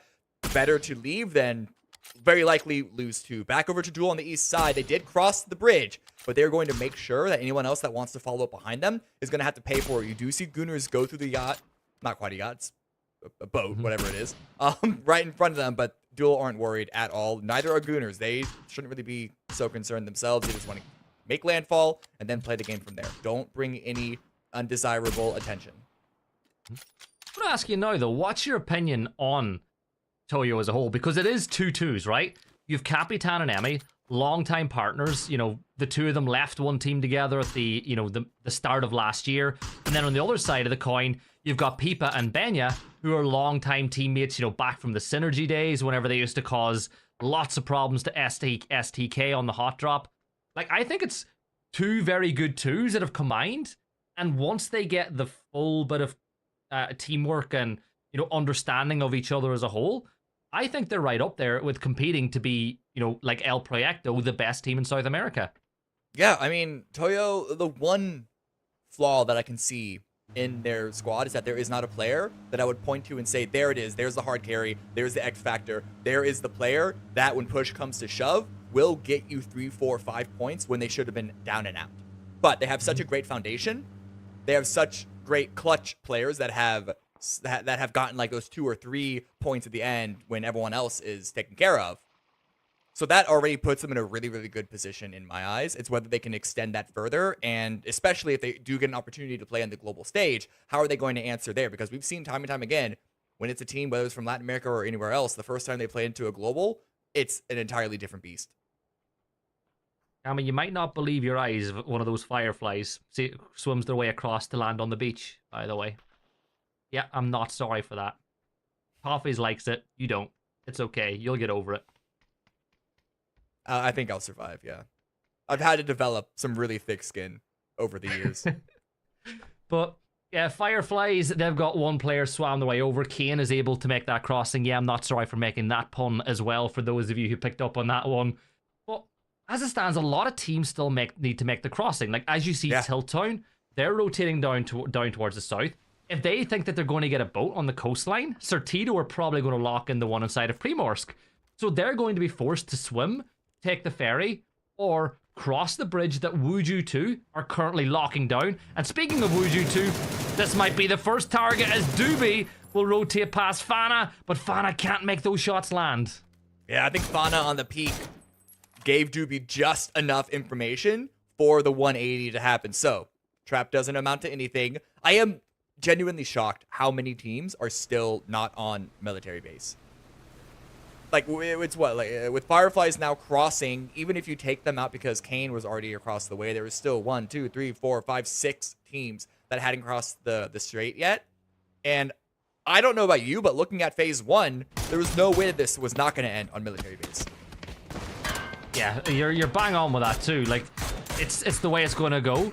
Jewel, they're rotating into the circle, reversing back inside of Millie, because sometimes it's the best option that you have as K-Mind manages to land it and will get himself into some cover. As Nubsky for forever, they're inside of Millie now as well. They've got themselves control over here, just a little bit away from Plane Crash. And Tilt Town did manage to find that boat on the beach, and they got there just ahead of Empire. But are Empire now going to be able to find the damage they need? One shot landed, another one landed. Come on, Michael, you can do this. Do one for the boys. There we go, Michael. We'll get that knock on the Savage. He's not going to make it. Can they find another Tilt Town member? This range is looking unlikely, but already the damage has been done. It's going to make Tilt Town be a little more limping when they hit the rest of the game, and it's going to be hard landing, as it always is, taking a boat this late. Empire, do they really have that much ammo that they can send it on this? I guess the alternative is drive across the bridge that they also probably know Wuju 2 are holding. But Any pickup? I do not envy Empire's decision right now. Yeah, but they've got any pickup, so they're going to make their way across by plane, which is a smart thing to do. Potentially dangerous. They're locking down one side of the bridge. That could be a problem now for Wuju 2, who need to move this way. You can just see that the players on the opposite side are just about outside of the line of sight of LFP. And are they going to do the leapfrog system? Is Sneak going to go so far, and then he'll make the call for the rest of the team to get there? I think this is actually genius by Sneak. Let the rest of the team cover you, and you try to see if this way is safe. Certainly, you could pop up below their noses, get 1 or 2 knocks, and be the good entry to allow the rest of the team to cross. Toyo now, this looks familiar. It's not quite on the edge of the zone, but it is center, and it's high ground. Can they get kills from here? Can they win from here? That's the big question. Can they get us a back-to-back? It is early on this game. I'm not going to call it one way or another. But if Toyo really want to make a statement, that could be a good way to do it. Hard shift, southeast, still a lot of water. But it's south of Sosnovka. We have not seen this place played in the endgame for a while. It's been a minute, all right. And Empire find themselves in a great opportunity to take advantage of it. They were in the sky as that zone did pop hard towards the southeast. Now, they're going to be landing in around docks at roughly the same time that Team Rezav are. Gunners, they're going to maybe get crashed as Forever are making their way that way from inside of Millie base as well. And here is that crash. Icy doesn't manage to get the knock on the Slump, but they do find a knock on a Panadorito, and Slump made landfall. But this is a tough spot now for Slump to be in. The Gunners, they're sprinting their way around. Slump on the other side of the wall. The blue zone nade is brilliant, but what a spray from Slump. He's going to find a knock out of nowhere, but Bunt is there with the M4. He'll find that knock on the other side. Stone Grenade will be thrown, should be able to get the rest. But the other 2 players for Forever, Cammy, they're still inside of the Millie base itself. So they went for a Hail Mary play, and nobody was there to answer their prayer. Yeah. Hail Mary with only 2 of them? I don't know about that. I wonder if they were lacking information. They thought that compound was free. Kane gets a kill on the 0. Suddenly Hot and Spicy. A double knock onto Duel. Pentalo with the trade. But Linksy came on, get confirmed. Penta goes down. It's all on to Wooly. Once again, Swings on by in the vehicle. But a bit too difficult for him. They get eliminated. Dots with a couple of kills already. Yeah, 4 more kills. They're up to 15 points now as their strong start to Saturday begins. Another team with a strong start is Toyo, as Capitan will rain fire down on top. And now Fireflies, who did make their way across, spot out Tiltown, who rotated in a little while ago, as Andrew will find the knock on the Trimble. Smoke grenade thrown up towards Kane. Yappa will close the gap and Doobie will fall. 14 teams left, Cammy. 15 minutes gone in a circle like this, and we've still got 51 players alive. Fire approaching Ferry Pier. Razav defended against the dropping of Empire pretty well. I would have thought Empire would have lost 1 on that. I think because Razav were only just getting off the ferry themselves before when Empire arrived, so timing a bit unfortunate for that. But that's a standoff down towards the south. Toyo, though, they're not prepared to stand off. They even left the high ground to try and put pressure on some of these teams to the north and catch them running from the blue, weaponizing that blue zone damage. Razav a double on the Cloudera and the Cloud Nix. Can we get a triple? Not quite. Oh, Rybo hits the shots on Deloitte, and Adam is there from Empire, third partying on the other side of this one now. Rybo wants to get closer to the teammates, but Cluzera and Kalnix, they are down as things stand. The blue zone lane will cause a lot of problems for both of those players, but Baleda can't really close that gap, and he needs to help out maybe his teammates on the other side, because Martin is being utility dumped inside of the warehouse. Blue zones being thrown, forcing Martin into a corner, and he finds a crevice, a crag inside of the warehouse where the blue zone doesn't touch, and it buys him a little bit more time. Fisher does get dealt with by Team Empire, but for Razav, it is 2 players essentially playing as solos now, fighting different teams. Good grenade by Adam. Still doesn't get any damage, but might have spotted. Cross by Martin in the swing by Michael. Beautiful stuff. Now it's all on to Baleda. Hiding between Empire and Zvire. Really not much that he can do from this position. It's more just waiting for a window and seeing what they can make from it. And Cammy, the zone's gone from here as well. All these teams now need to funnel towards the west. And the thing is, Zvire need to move first, and they've got the vehicles to do it. They are able to be mobile. Empire, they came here by Sky, so they don't really have the vehicles to make this rotate. They will have to do it on foot unless they can find something that Team Razav may have left behind. But you're driving right towards the Gunners. You're playing on that cliff here outside the zone as well. But the question is, where do you go if you're Zvire? They're scouting everything out. They're trying to work out what's going on. Dots work their way past forever here as well. Cammy, this is a very fun circle for the teams that we have still alive. Nubsky trying to stay quiet. Dots are moving through. Gotta jump. Take an opportunity. Gets a quick knock and goes for the confirm. Goes for the kill. Answered back by Shane Doe, though. Shane confirming it's 5 kills for Dots now, Cammy. They're up to 15 with 3 alive, and we're still nowhere near the placement point window. That placement point window is still closed. Valiant running through the beach. He stops and tries to fight. It's all he could do. Michael turns on a sixpence and finds that kill. But here are the Gunners pushing towards Wuju 2. Bunt will fall. And now Matt and Icy Flex trying to provide covering fire from afar. But this buys Empire the little bit of time that they might need to get a little bit further forward. Michael gets his kill confirmed, as does Adam. And now Michael is going to go for the God Res. Adam inside the blue, not quite sure if he's going to make it inside the circle. 12 play teams left alive. And Gunners, they're making their way here as well. And yeah, I think Michael's going to get this Res on Finna as well. Maybe. Icy Flex has arrived, as has Simply Matt. Hearing the footsteps, Michael should be ready for this fight. Icy Flex with the stun at the ready, going to be going for a swing. Matt's there on the angle, but Adam, again with the covering fire deep into the blue. It's not making this push as confident, but the blue has overtaken Michael now as well. I assume he has a jammer pack, and he swings up and over, gets the knock. He's so good. That's former world champion Michael to you, by the way, Cammy. We have a former world champion Michael coming to NA to have some fun. Matt from NA on the other side of this gun, the Dragonov looking this way. One shot onto either of these players should be enough with the blue zone doing plenty of damage. But Michael spots out Matthias as well, and that'll buy just about enough time for Valiant to close the gap. Now, he's got a nade in his arm, but Valiant, you're being very optimistic if you think that nade is going to reach. So confirm out your kill, get it on the board, and oh my god, 55? They got the off angle, and down go the Gunners. Michael with that. I'm still stuck on that Michael swing.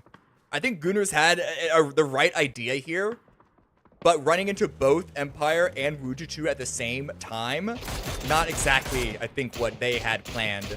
And with how open everything is, you're seeing everyone just get angled by everyone else. Spray comes out of dots, can't quite finish 55 off. Trisk is left behind by the rotate, the rest of 55 who are going into Zvire. So Fake goes down, Baki goes down, and now Dots got to follow up. All clown card into one single vehicle.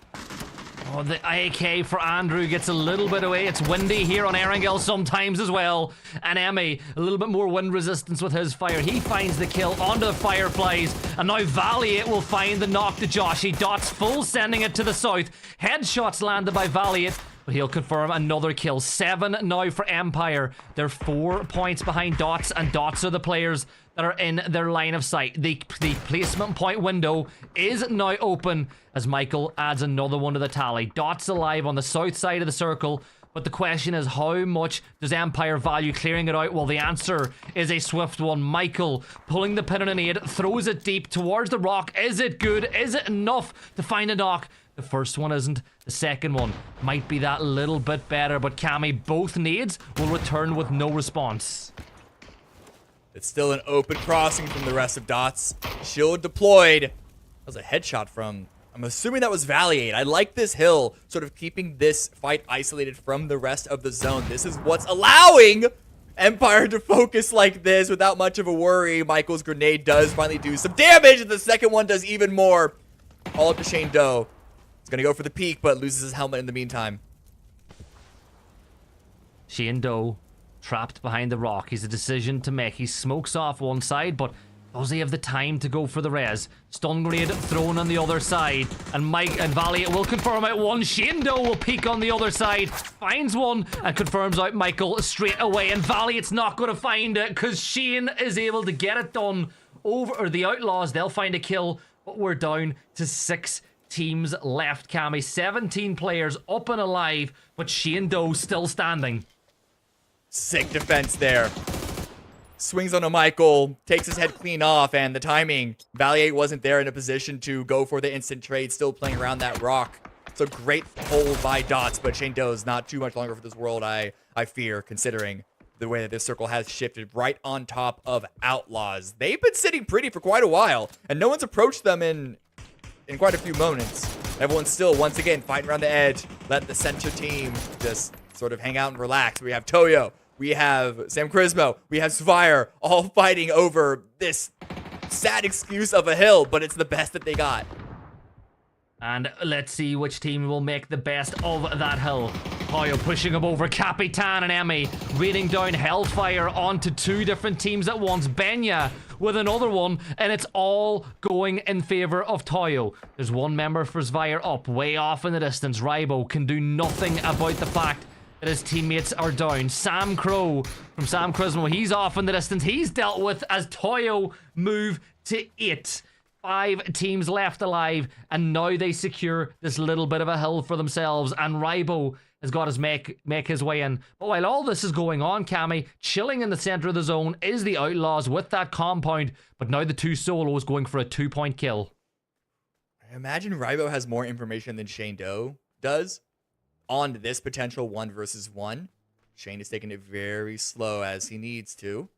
Rybo's not going to overpush. He's coming in. He really needs to make a decision. Do you go towards Toyo? Honestly, at this point, you might just want to book it into the zone and hope that no one sees. Well, it's a 2-point kill here, though. Like, whichever team gets this kill, it's worth 2 points. You get the placement point, and you get the kill on the back of it. Shane with 1 kill, but it was an important one, as it bought him the time to win that fight. But Rybo knows. He knows there's a buggy here, but Shane should hear the footsteps, and Shane does. Shane gets those 2 points, and Dots go up to 9. 4 teams left alive, 4v3, v3v1. Shane Doe, not a lot to work with, and Sortito, well, they are bellies to the floor as things stand. And I just think that that little lump, that little bit of the hill, Cammy, is just about keeping them out of the line of sight of everybody else. It's not much. You can see on the map now. It's really not a lot. But with the space opened up, with everyone else getting eliminated, you can see Toyo spreading out once again. They don't have the exact same opportunities this endgame as they did previously. Outlaws are looking to be in a much better position and then in their central spot than the parallel from the previous Erangel. But this circle, does this favor Toyo? Do they have much of this ridge to stay in the zone, or are they going to have to cross up onto the plateau into the line of sight of Outlaws? Because as it stands right now, I think Outlaws, like, they should win this game. I put emphasis on should, but when you have not just the buildings in the center of the zone, but very little tree cover around them, very few dips and defilates around them to obscure their opponents further, it should just be a pretty easy shooting gallery. The only question is how many of the kills are going to be shared between the other teams as they make their way towards Outlaws. How many kills are Outlaws themselves going to be able to get? So these teams need one of the three teams that aren't in the compound want someone else to push the compound first to draw the attention of that firing line, which is what's happened. And that might open up the window for the other team to push. Now, Shane Doe is using that gunfight as potential cover, but 9-1 will be the first one to find a knock. Alirv will fall, so that shooting gallery working in their favor. But like I said, Cammy, look, Toyo just creeping closer towards the compound while this is going on. And there's really only Curry who's looking this way, who's scouting the east side of the circle. They should know that Toyo are there. But I think they realize how vulnerable the players on the west are. They want to be able to pick up those points. Shane Doe trying to track Toyo out. But yeah, here's that potential, like that tunnel vision. I think this could be an opportunity for Toyo. But no, Shane Doe does strike. So if Toyo did want to use this as a window to push towards the center, Shane Doe is going to be stopping that. Gets a second, drops it all the way down to Benya. Shane don't stop here, Cammy. He's got a couple more kills as he ruins Toyo's map. Now he's got the knock onto Capitan as well. There's the potential for another kill as he's fully focused on getting the points on the side of the circle. He knows he can't get the win. He knows that he's not going to get Outlaws, but he can find the chance to get the kills onto Benya. Capitan should fall now. Dots will move up to 11. That makes it 27 points for them. But will 9-1 get the angle? There you go. There's the backpack. There's the blue zone. It's Shane Doe. Oh, the blue zone that found Benya. Shane does fall. But Outlaws, valuable win for them. They go up to 19 points here, Cammy. But Dots again with another big game. Dots? What about Toyo with another big game? A lot of really good points from a couple of teams. And this was, as we saw, a very, very tricky part of Erangel to play around. It's rare that we see that southwest part of military base. So there always is the question of familiarity on how to approach these types of round. And of course, Outlaws, they got lucky with their positioning, but Toyo, second round in a row, they may not have gotten the win, but they managed their spacing well and got a whole bunch of kills starting from the very beginning. Yeah, they took that E-pickup, worked their way up the hill, and got their day started there. But I just want to give credit to Shane again. His decision-making was excellent over those final few phases of the game, even knowing that getting the kills on the Toyo was his only opportunity to get more points on the board. I'm really impressed by them. But you know what the viewers at home will be more impressed by, Cammy? The highlights from that game.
Military base felt like the Wild West as the Outlaws come out with a big win. Puts them in a good spot. So they only got 35 points in the group stages over the course of 2 days. This is a good big start for them. But also the big stories for me, you guys touched on it. Toyo with another big game. If Toyo translates to telling a story, these guys are writing a master's novel right now because they have been playing so well in these 2 games, Cameron. Consistent. Yeah, incredible. Yeah, that's the thing. It's consistent. That's the big selling point for Toyo. It's only 2 games. Things can still go either which way from this point. But the fact that they played both games very similar fashion, very similar success levels, and kind of different circle arrangements gives me the confidence that they will continue this at least to some point going forward. All right, and now Dot's up there in second place as we check in with the leaderboard. Toyo looking strong at 37, but that came on the back. Gibson, you gushed about it. We'll keep on gushing. Nothing runs like a Doe because Shane Doe just kept finding ways to get points. It wasn't even like crawling for placement. He would stand up, kill someone, and then crawl away, and they were stealing his kills. Legend. Yeah, he was. Look, Shane Doe played that to perfection. I'm so happy for him. Again, a massive member of the community inside of North America. So, yeah, let's keep the dots train rolling. Keep the dots going. You've heard of the People's Elbow. We're going to call them the People's Champion if they keep playing like this. We'll be back in just a second. Short break. And game number 3. Every time I close my eyes.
right, game 2 is done and game 3 is on the horizon, and it seems like it's so far been a story of just a couple of teams, Cameron. Is it really how we're seeing that massive separation?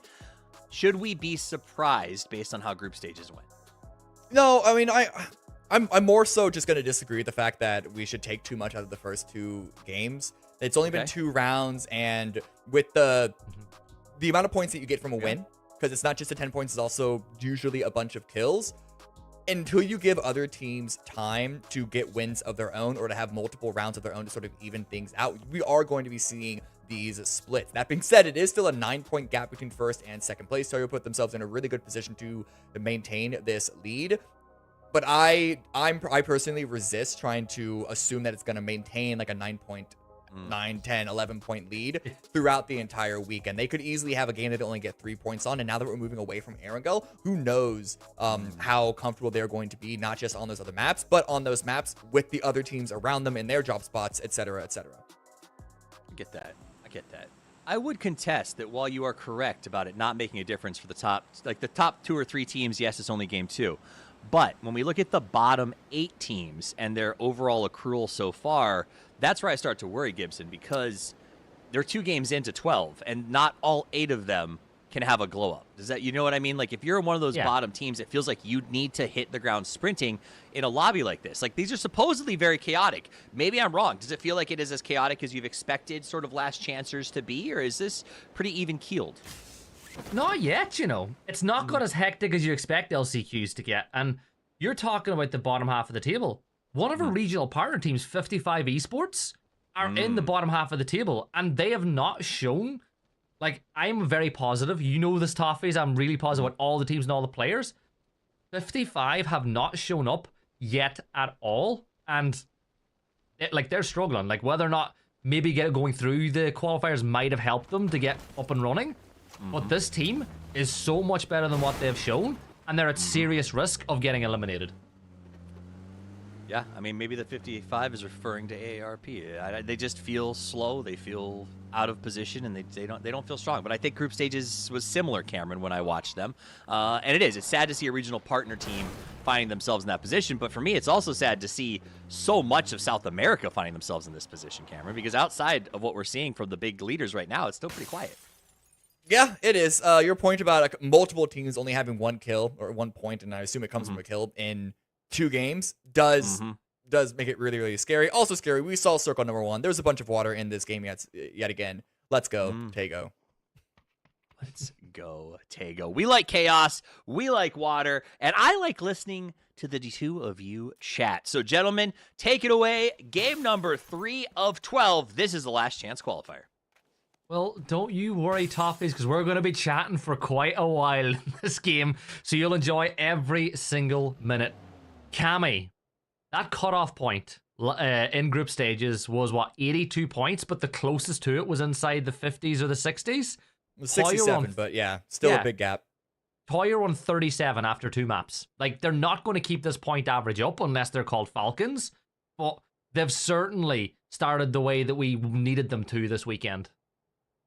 Yeah, I didn't actually have time to go and look back, and I say that like this takes a lot of time to do. I didn't actually look back and see what the cutoff point for top 8 in the previous couple of last chance qualifiers. But as we saw from the group stage cutoffs from the last couple, it can vary a lot. So there's a conversation on how valuable it is to actually know, and then how much we as commentators, especially even at the end of the day, halfway through all 12 games, how much we'll be able to take away from that and make some guesses on who is more likely to qualify than not. But the point still stands. Toyo are in a beautiful spot. I think it would have to be a pretty large collapse, and it's weird saying this in game number 3, but it would have to be a sudden 180 of their abilities and their output to not at least get 8th place here at last chance qualifier with the 37 that they have already.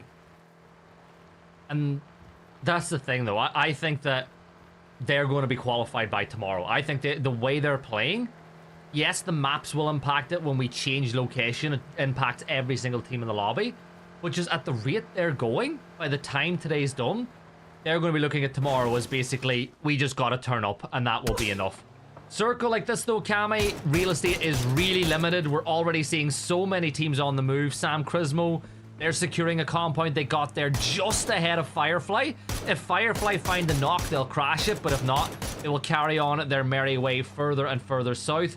But all these teams in a mad rush to get into the zone, because of the fact so much of it is water, even more to the point, Cammy, there's so few avenues of access into it. Right. I mean, it's hard to compare this to the military base on Erangel, as we see 55 taking some shots towards Empire. But I think more importantly is that there are a couple of very powerful compounds in this like central strip. 55 is in one of them, and this road, it goes across the middle of this entire zone, and there were compounds throughout the entire thing. So if you can get inside this hardcover, it could be very, very, very quite valuable, and to have to not deal with the more natural terrain. Potentially dangerous. Empire floating around each other. They don't look at this though. Look, if Empire were to stop here, which I would not recommend it, and I don't even think they're considering, but if they were to stop here, look how open it is. Look how little cover there is. It's not even like a proper dip to play behind. But Fire, Sam Crismo, they are fighting over the exact same place of real estate. It looks like Sam Crismo even popped out of their building to chase Firefly down. They got 2 knocks. Jaffa is able to trade at least one of them back.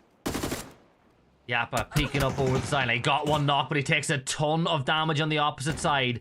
Nick will throw a nade around the corner, and it's perfect. Yappa will fall. Now the next member of the Fireflies, he's going to pop up. Andrew peeks across, and not only does he peek across, he takes the Dragonov out of close range, backing himself to hit the shot, and he does. Now, a nade will force him a little bit further around the corner. Sam Crow takes the high ground, but he's taking a risk now, and Andrew, he'll punish him for it. The barrel this time is the weapon of choice, and DNL, the last member of Sam Crismo standing, well, he's got to hurry up. He's got to get back here, because if you wait too long, you're in a 1 versus 2. But what a play from Andrew that's been so far. Send the Panzer, please.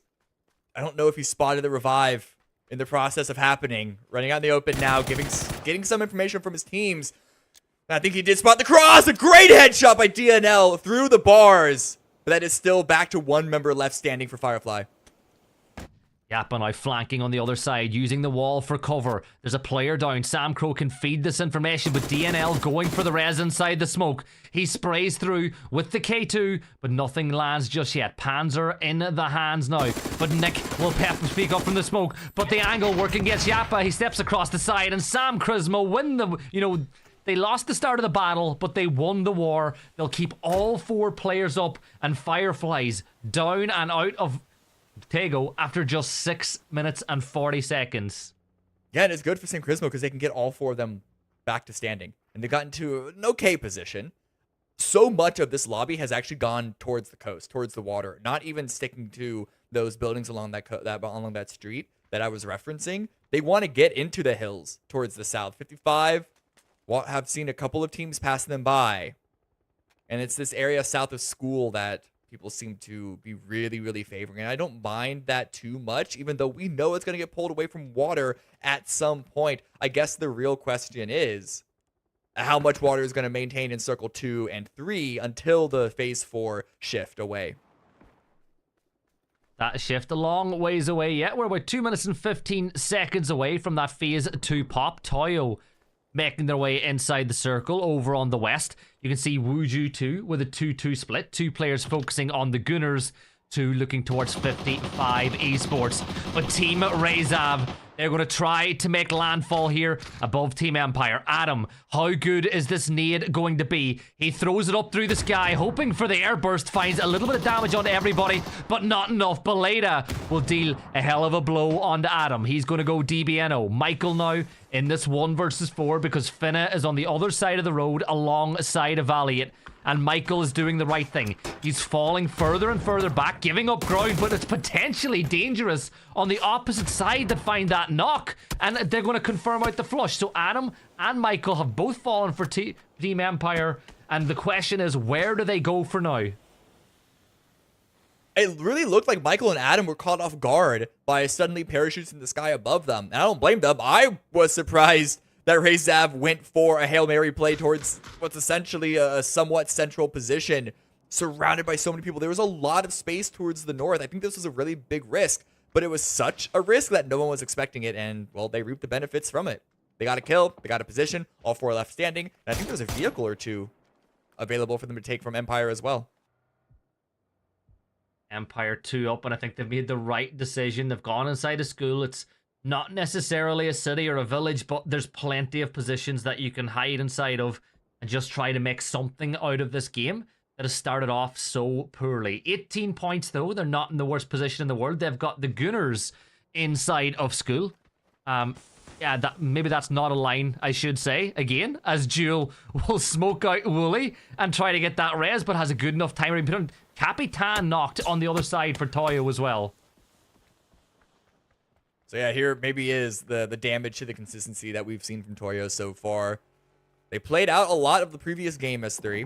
So maybe it won't hurt them all too much. Potentially dangerous. Taking some shots still towards Rezav. Bit of damage onto Theros. Backs away. Doesn't want to hold that angle for too much as we wait for phase number 2. It is going to maintain some water positioning, but not too much of it. It's a medium shift towards the east. This is great for Dots. Great for Sam Crismo. Great for Sortitos. And I don't know where other teams can go. There's a great hill on the west that we see Tilt Town on, but Wuju 2 swinging in from the north of that position. There's a lot of field in this circle. You're right. There's so much field. And the only thing is, though, I think that Tago's got a nice mix of, you know, rocks and trees and hills and little crevices that you can get inside of, even in areas that look a bit more open than, say, in other maps. But Wuju 2, they're just looking to find one. Like, spots are so limited. Tilt Town, they've managed to grab the drop. I don't know what Trimble was able to find. I know he would have gotten the level 3 gear, but Tilt Town have gotten this drop for essentially free in a circle that should be a lot more hotly contested than it is.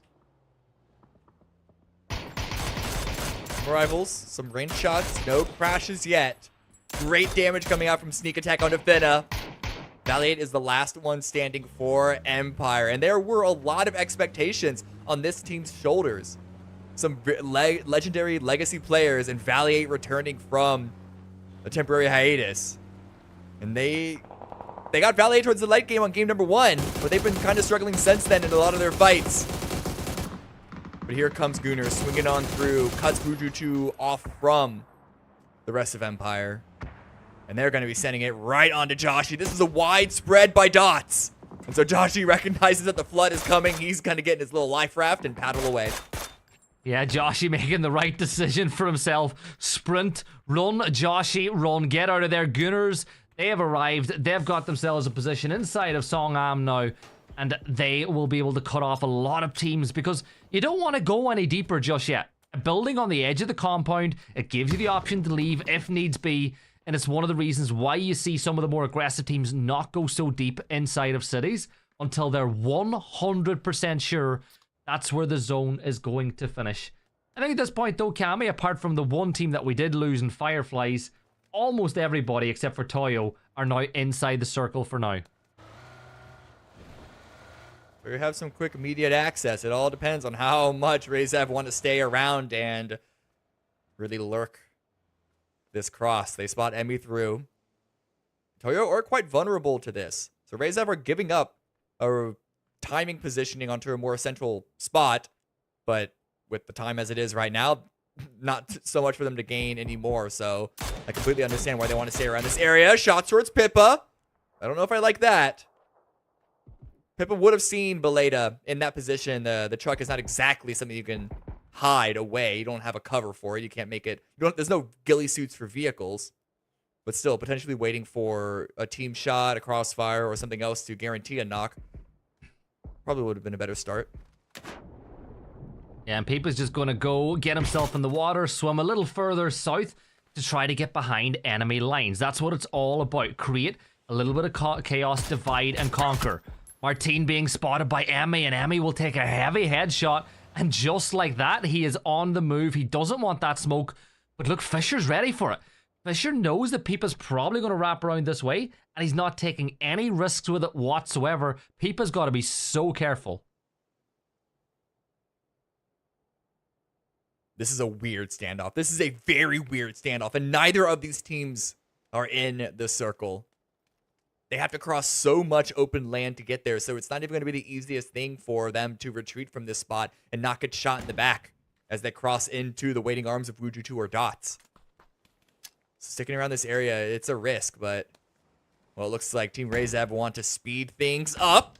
Stun hits both of them, but the secondary crossover by Martin finds Pippa. The rest of Toyo, nowhere to be seen. They were able to find an exit angle. Jules' poor start to the weekend continues as well. They're going to fall inside of 15th place. They got one kill. They're up to 5 points on the board. But now it's just Tiltown in the sole bottom position with 1 point so far. Forever, they're inside of Songam. You've got Valiant prone underneath the awning. I think this is not the worst decision in the world from Valiant. He Managed to sneak himself a second earlier on.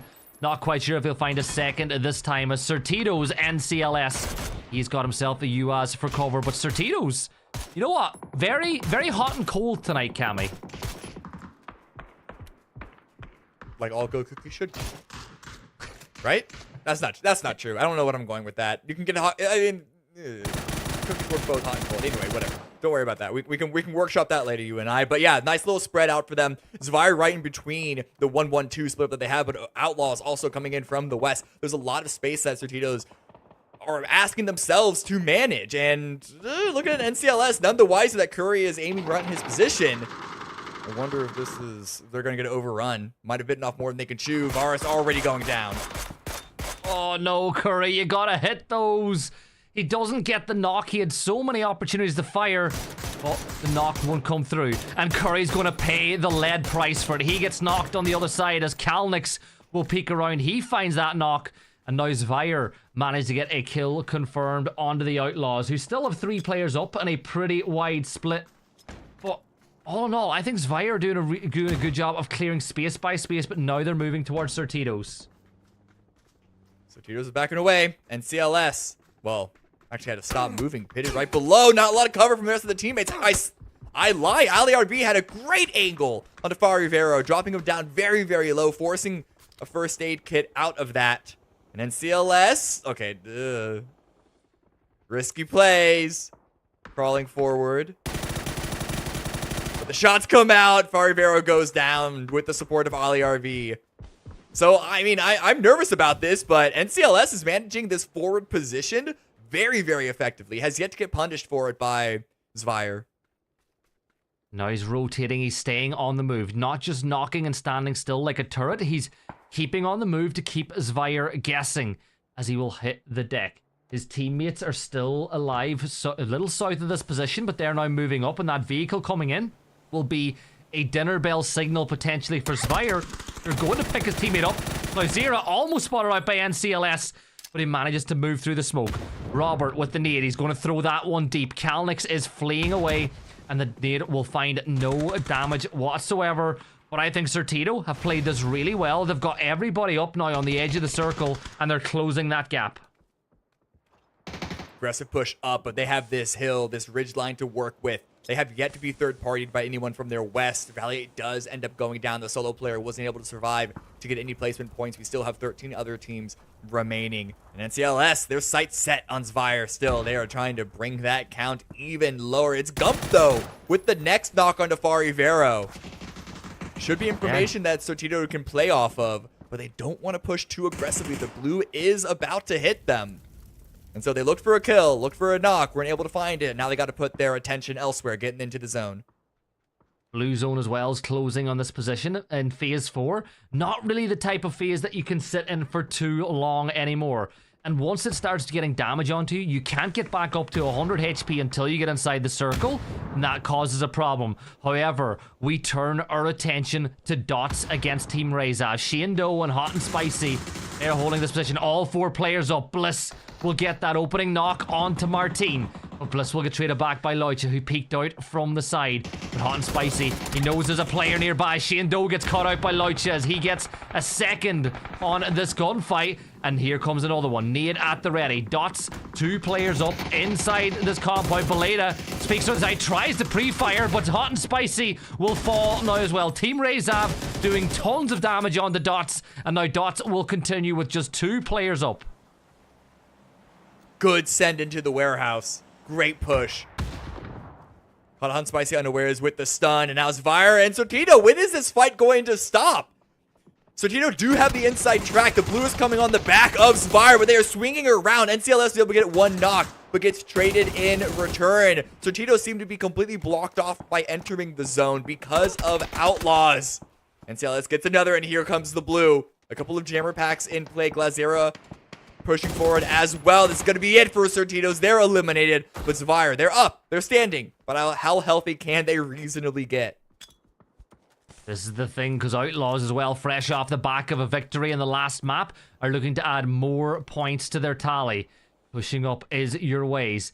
This is all the battle for the edge. The zone shifts away from this position once more as it goes to the very north rice fields ahead of Song Am. Gump playing the Overwatch way up towards the north, but Sam Crismo, they've got a 2-2 split inside the circle, and Sam Crismo, 4 kills on the board. They rallied late at the weekend, Cammy, but it wasn't enough to get them over the line. They have a second shot here. And it's top 8 of 16. So a bit more forgiving of a cutoff. But we say that now. We'll see what the number ends up being. But grenade up and over onto 55, onto Wuju 2. A lot of utility coming out of potentially dangerous. Sneak attack's been knocked, but so has Gabri. So it's not been a free hold right now for potentially dangerous. Blue zone grenade doesn't hit as much of that territory as they would want. But look at Slavi with the FAMAS ready to go. Sabi, as you said, that FAMAS, such a deadly weapon. And they're trying to peek their way through. Potentially dangerous, always have a big moment in them. But Fana, he hits the nade off the wall and he takes some Svexen and LFP down. And Slabby sprints on in. He only gets a couple of kills off the back of that. But Fana, the friendly fire is huge. Now 55 Esports, one of our regional partner teams, getting pushed by Tiltown. Trimble is down. Savage wrapping around on the other side. You do have Fake on the ground level, peeking from the other side of this one. But 55 with a 2-2 split, essentially. Trimble will get back onto his feet, but there's not really much that Fake and Baki can do here, Cammy, other than throw utility, and they're not even going to make that investment. They can't really step outside the Tilt Town. And so they're trying to nail those pieces of utility from those 55 members across the way through those windows. Very, very difficult to do. I think right now the best thing for 55 is just to kind of keep Tilt Town trapped inside. The one threat, I like H11 Jr. and Trisk on the roof, but there is the threat. You can see it in the distance. Outlaws, will they have an angle? There's not a lot of cover on the roof, as we all know, but the spray from Lauka comes out. Symptomat goes down. Gooners are getting eliminated. Has to turn towards the north because Zavire have also approached. But stuck in this pit, it's not even in the zone. Razev have a lot more work ahead of them to get out of here. They already have 4 kills. They already have a semi-successful round. But can they make this a banger? No, they've dealt with dots already. Look at this. Tilt down, pushing up onto the high ground, and H11 will manage to find the knock. Now he picks up again, and he finds another one. Tilt down being dealt with by one player on a roof all by himself. He's 23 HP, and that flush buys him the time that he needs to go for the first aid kit. Baki providing cover as well, but Emmy for Toyo might just see the opportunity to pick up a couple of extra points here, and he'll have to decide whether it's worth it or whether you wait with the position that you have to try to get more placement points later on in the game. And Baki pushed over. What a nade that was up in the skyline, but it was actually it's from potentially dangerous from the other side who found that knock. Baki now peeking, looking for the side. Tilt down. They have 2 players up. Savage and Zero are in the midst of this battle. The other player a little bit closer by. Door shut. But as you wrap out, look, Emmy's peeking over the top of this one, but Savage gets it, and 55 are wiped out by Tilt Town. A great hold all off of what looked to be a very daring jump onto the roof by Tilt Town. Followed up with some damage by potentially dangerous 55 get eliminated, and that's such a powerful position, especially with this phase 6 shift, hard shifting towards the west. It's either that building, the building the 55 had across the street, or a whole bunch of field. Tilt Town now. They got approached by Toyo. Emmy's the last one standing. Caught around the side, though. Grenade up and over, but couldn't quite get the post-mortem explosive kill that he was hoping for. So Toyo are eliminated. They got 1 placement point plus a couple of kills. Still maintaining the first place spot for now. Sam Crismo, though, Cammy. Level 3 gear. P90 at the ready. Let's not rule out them adding a ton more points to their tally already. But they've got a lot of traffic coming this way. You've got Scooby for Forever. You've got Team Razav working this way. Zvire also in this position. This 2-2 split is very, very greedy. But if they play it right, could be very rewarding on the other side. Potentially dangerous, not too far away. And right on cue, we'll find 20 damage onto Martine. And that damage forces him to cover. But Cammy, it's phase 6. That blue zone is forcing and funneling these players closer and closer to these 2 Sam Crismo players. Utility up and over, but they can't even cross safely. They'd have to make an entire smoke line in order to not get spotted, not just by potentially dangerous, who have been opening fire on any team that they see, but also Zvire to the north. So I think it's going to be very difficult for Razab to get out of this dip, and similar things can be said for Zvire. But look at Gabri getting into grenade range. He's thirsting for it. What's great? It's only 89 damage, Cammy. It only did 89 damage, but the blue zone is there, and Beleda is now going to be forced to peek up over that ridgeline. Zvire are dealt with, but there is Sam Crow, that P90. It hits so hard, and it finds one. And just like that, Team Razab, well, they're finding this on the wing and a prayer. DNL will get the kill, and now he's got to get that res onto Sam Crow. And I think that Potentially Dangerous are doing the right thing. They're sitting in the same position they're in. But look at this, Cammy. 3 South American teams. Tilttown, the only one rocking the North American flag in this Final Four. It's a 4v4v3v2. Hard shift northeast. Great for Sam Crismo now. They have superior positioning. They don't even need to group all their players up just yet. They can leave that southern pair to watch any cross by Potentially Dangerous, but Potentially Dangerous, they are not delaying their send towards the middle at all. They want to get to the dip as quickly as they can, spread themselves out amongst this sort of delevated, is that a word? Rice field. But look at Nick's angle. Couldn't get as much damage as I feared, but it's still at the very least going to keep them pinned on in. The next question is Outlaws in Tilt Town. Do they fight each other? Do they fight each other while trying to cross into the field? How much can Sam Crismo and Potentially Dangerous do to stop their push? But Sam's not even, they're not watching that at all. They just want to get Potentially Dangerous upset from this position. Good grenade, doesn't deal that much damage. If you deal this position, you're completely clear on this section of the map. This is really smart from Sam Crismo. I like the move for Potentially Dangerous as well, and that nade will just slow things down. Because in reality, if the other two teams were more proactive on the other side of the circle, Potentially Dangerous would be so safe. But there's the peek up. Itz will get a flush on the one. He gets the knock on the DNL. And Potentially Dangerous are now putting their name in the mix. 23 points for them so far. Nick not able to thread the needle with a 5.56 on towards Slabby.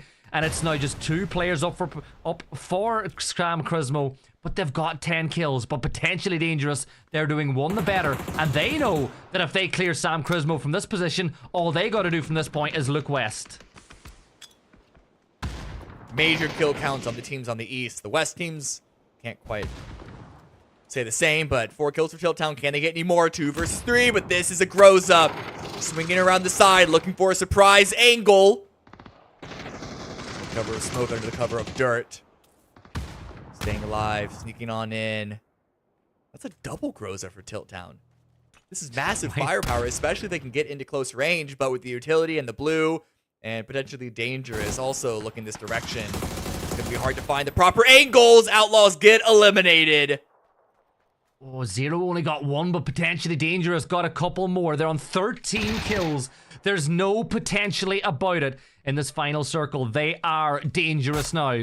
Slabby, though, erupts into flames. You've seen that HP ticking down? Or no, it was a visual bug that I had. I'm sorry. I don't know what happened there, but on my end, it looked like the HP was going down, Cammy. But Slammy, FAMAS, level 3 gear. But Sam Crismo is still a bit of a problem. They've not dealt with him fully just yet. But that FAMAS with an extended mag, that'll make light work of them. At this point, it is Potentially Dangerous' game to lose. The game is going to end on them. The only thing that Sam Crismo and Tilton have is a height advantage, kind of. Maybe, certainly more for the East than the West. But 4 players, really good gear, nice spread.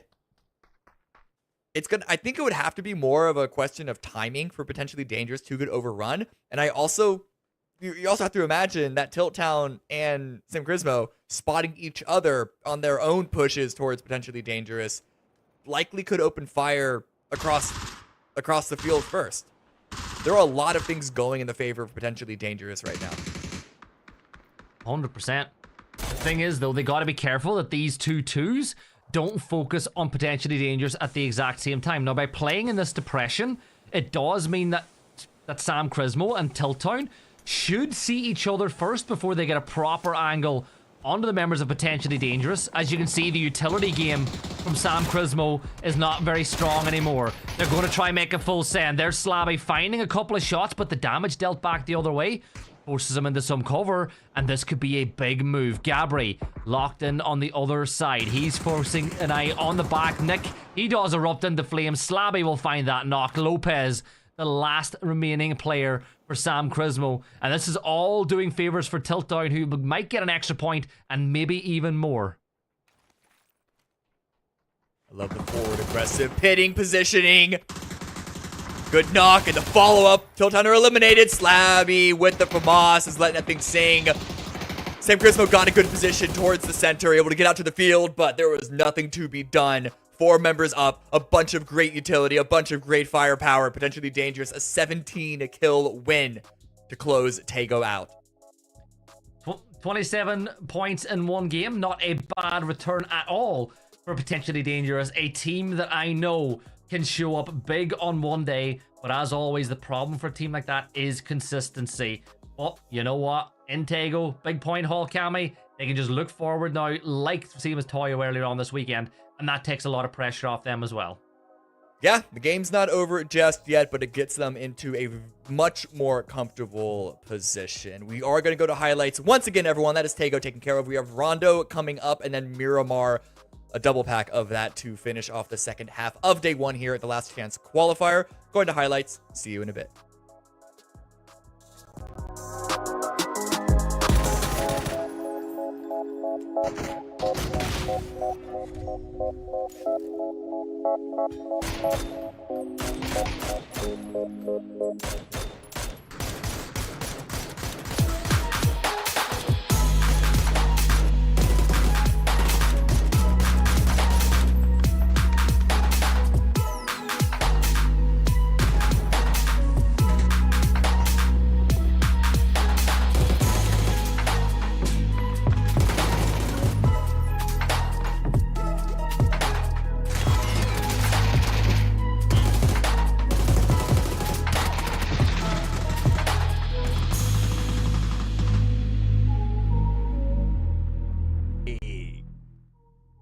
Welcome back. Game 3 is done, and we're about to get underway with Game 4 in just a couple of minutes. We'll walk you through the leaderboard, but that was a big win for Potentially Dangerous, who was in a potentially dangerous situation against Wuju 2, where we could argue Phantom maybe got them this chicken dinner, because he definitely made it a lot easier for PD to clear that room. Yeah, look, that was unfortunate. That was, very much so. It was so unfortunate with that nade, but it's PUBG. You know, when you throw smokes into a building like that, it was a guess. You throw that nade, you hope that you're throwing it the right way. It just bounces right back in his lap. Yeah. Is what it is. And you even saw some of the guys in chat were just like, you know what? Bad luck is like, it is what it is, right? Like, I believe that Cameron doesn't mean to shoot me in the back of the head every time we play together. Bad luck happens. All right. Listen, all right. You really want to, let's look at the tally. Let's look at the board. Who's shot more people in the back of the head than each other? Mine was just the most recent, but if you look historically, I don't even hold a candle to your good work on that front, my friend. To counting the amount of times that Poro has shot people in the back is what you mean. Let's take a look at the standings from that. Okay, it is me. I am a team killer. I cannot help it. We'll be going to Rondo in just a minute. Toyo still in first place at 39. Good for them. Potentially Dangerous makes a climb to 35. Dot still coming in at 31, the People's Champions. Sam Crismo has been sort of grinding their way up there, as have the Outlaws today, Gibson. Yeah, and Sam Crismo on Sunday last week, they started to make a climb going into the last couple of maps. They gave themselves a chance going into the end, but they just couldn't get it done. And I think that they just peaked too late. Here's hoping now they're peaking early enough that they give themselves a chance to get into that lobby next week, which is stacked. There is always, if there's a game that is all about peaking, it is PUBG. Now, we're going to take a quick peek at a fast break, and when we come back, it's match number 4. Don't go anywhere. Every time I close my eyes,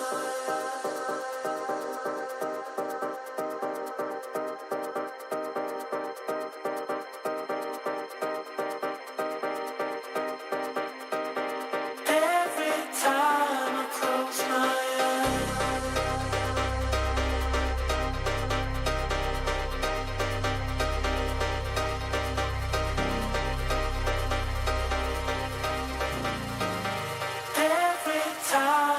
close my eyes.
welcome back. It is time for game number 4. I gotta put down my phone. I was just searching Zillow for a new condo because obviously it's time for us to go to Rondo. Cameron, are you excited? Yes. We are going to have the coin flip at the beginning if it's going to be 50% chance test track, 50% chance the rest of Rondo. But hey, we're getting, even in the test track, it's a bad rap. We get some diversity there. It's not that bad. It's getting old, Gibson. I'm just going to call a spade a spade. I'm tired of test track. Let's be honest. Those pesky Europeans earlier today had a South Rondo circle. Like, I don't know who they had to speak to get that one done, but they got South. So if it's good enough for the Europeans, hopefully it's good enough for us later on tonight, or now too. Yeah, exactly. So, if it's good enough for the Europeans, I hope it's good enough for us. If that's not the story of the events recently, I don't know what is. That's my question. I'm just going to take a small caveat pivot. Normally, I wasn't going to talk at all about the group stages and how the region is. But you guys, Falcons in group stages was mind-boggling. Do you think that they have what it takes to take on Twisted Minds this year? Yeah. I mean... I guess. I don't. That's what do we have to go off of? I guess. Cameron's gonna be like, it's hard to predict after 2 games, Gibson. That's true. Am I wrong? You've literally named 2 of like the top 3 teams in the world and went like, do you think they're gonna be good enough to take each other on this year? Like, I hope so. Well, they weren't. I said that last year, and they were Sonics in the grand final. Honestly, a bolder question would be: can Team Liquid do it again, and can they go one step further? Yeah, Liquid were the better team from our region last year. They were in more finals than Twisted Minds were. So, no win under their belt yet. Wink, wink, nudge, nudge. Like, the trajectory says Liquid are the best team. Listen, I'm making the call. Liquid are the best team in 2025. I've been waiting for their big win since NPL, so we'll see what happens. I'd love for it to be this year. I love those guys. Despite the fact that Purdy walks around saying that I accused him of wanting to retire, I am super happy to see them continuing to go out there and slap people in the face. It's awesome. Just like this one's about to be awesome. I'm going to turn it over to you guys. I'm going to let you get this match started. Game number 4. Let's go. And viewers, you don't have to worry. Kurt ain't retiring anytime soon unless they win, because I've a signed contract from him saying that he is going to continue playing PUBG until he wins PGC. So you never know. If they win, he could be gone this year. I'm excited either way, Cammy. I'm also excited for Rondo with this test tracks, including Circle. Ooh, an early M4 followed up by an M24. Bolt action as well. Why are you hot dropping over this location of all spots? I know that was a northern plane path. But regardless, it's one map of 6. We'll see if they stick here tomorrow to make it 2 of 12. But Wuhan is not exactly something that I would want to hot drop over. This river split can make it difficult to manage. But phase 1, do we call it? It could be east of test track. We could get a hard shift on phase 2. Imagine a nice little Mayran finish. I'd enjoy that where dots are right now. I will say this though, Cammy. I don't even think that Certitos can be that mad. You've died to a M24 with no scope. Iron Sights M24 getting the knock. Yeah, you can't even be mad about that. You just kind of take that and move on. But it's like you said, why are we hot dropping here in Hopan? It's not a very highly contested area of the map. But the caveat to that, Cammy, is because we don't play as much Rondo as other maps, you are more likely to get hot drops here. And, Mark and I had a good chat about that over the week. Like, Rondo does seem to have more hot drops than any other maps internationally. Ooh. It's not the only fight that we're looking at. Toyo versus Fireflies, or rather specifically Frost against Emmy. It is a 1-to-1. Both teams, they started opposite sides of a different river and are now meeting at the zenith of that in the north. Emmy was here first, so is going to have potentially the jump onto Frost. Doesn't mean that there wasn't any visual information for Frost to pick up on. Didn't spot Emmy on the peak just there. Who strikes first? I wonder if any reinforcements are coming, because I'm looking at the map feed. I think the Toyo are leaving this up to Emmy. And I think Emmy has the ability or the surprise factor here. I don't know if Frost realizes that he's right there. Now, he is cautious of something, right? He realizes this is too good to be true. When you get that 6th sense, usually you're not wrong. And I think you look at Fireflies, they are calling in reinforcements. If you do have the map feed open, or if you want it open, exclamation map in chat, we'll get that open for all you viewers at home. I think Frost is doing a good enough job of just not committing. And Emmy has called, right, Cammy, we've got all 4. Yeah, why not? Here we go. Full crash, phase 1. Oh!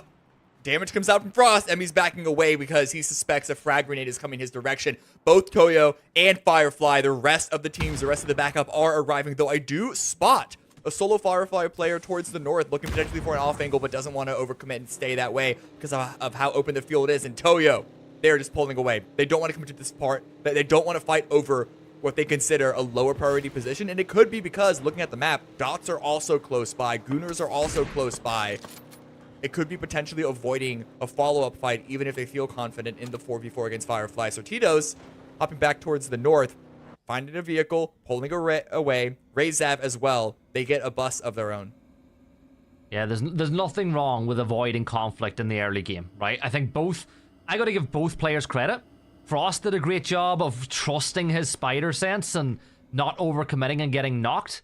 And I got to say, it was the exact same on the other side by Emmy. Just don't get knocked. Both players called in reinforcements, and at the end of the day, Toyo were the ones that backed off, and they didn't have to with the points tally, but they're thinking bigger picture.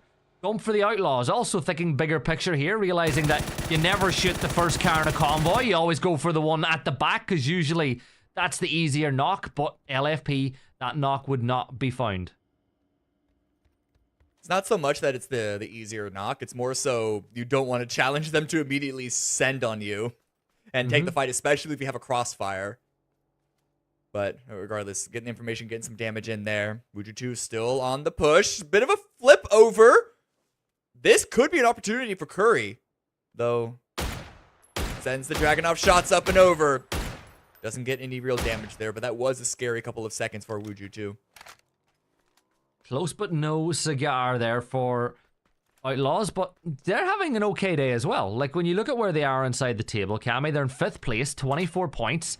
We're starting to see that gap from 8th that's up to 3 points down to 9th now, but we're slowly seeing teams climb a little further away from that scary zone a little bit later on. But I'm looking at other things, right? You look at Zvire, Cammy, they're in Jadena City, on the southeast of the circle. If this does kick back towards Test Rack, which we know it does, their option to move in is to go all the way north and intersect where you see Dots and Fireflies playing in right now, which is in the middle of the zone. If I was Vire, I would much rather see them go south and come into the zone through Danxing. Yeah, that couldn't hurt. It really just depends on how many meds they have, but even still, it would be Circle 2 when they were to make that cross at its latest. And probably would still be Circle 1 if they do that. So yeah, I don't mind it. They're just trying to get as much loot as they can. It's such a big city, and they arrived pretty late because it was the end of the plane path and far away from that plane path. And they want to come to the zone as geared up as they can. More shots on a Wuju2. They have not found a place to stay at. Instead, now they're swinging towards the south of Test Track. More vehicle shenanigans. Still, they have yet to lose anyone, so no harm, no foul yet. Wuju2, you know, second life for them. We saw the opportunity earlier for them to sustain a knock, but they're sending it right on in to Neox Factory, which is being held by the Gunners. Icy Flex. This nade could be big for them as it soars through the sky, but it's a little bit too late. Not far enough to catch out. Sneak attack, and I always say, when you're crashing a compound, it is vital that you hit pay dirt and have all 4 players up after the crash if you want any real chance to win. They've made their way into Neox Factory. Now, Gunners know that there's somebody here, but Wuju2, mission part 1 accomplished. The question now is, Cammy, how aggressive do they want to be? Are they happy with what they have? Or do they wait and take them, or do they wait and the Gunners, you know, watch one side of the compound, they watch the other, and have that little gentleman's agreement for a little while? Yeah, I think the gentleman's agreement is probably the better play, in my opinion. You could go aggressive, and, well, if there's an open shot, you're gonna take it. Fake Sam was able to find a headshot onto Simply Matt, and now the floodgates are opening. Now more utility is following through the blue zone grenade. I don't think it's gonna be enough to take Matt out. He's getting picked up and dragged away by his teammate. Greg Shot covering fire to keep Wuju2 from getting too frisky with it.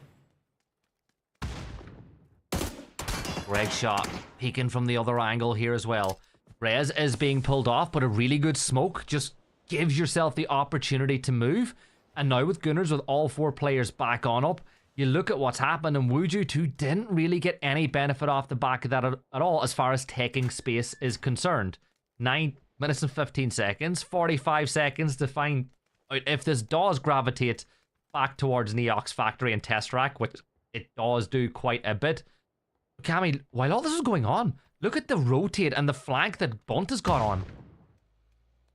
He's going for a wide flank out in the open. Very risky, very scary. That northeastern section of Nox Factory is quite open, but not spotted.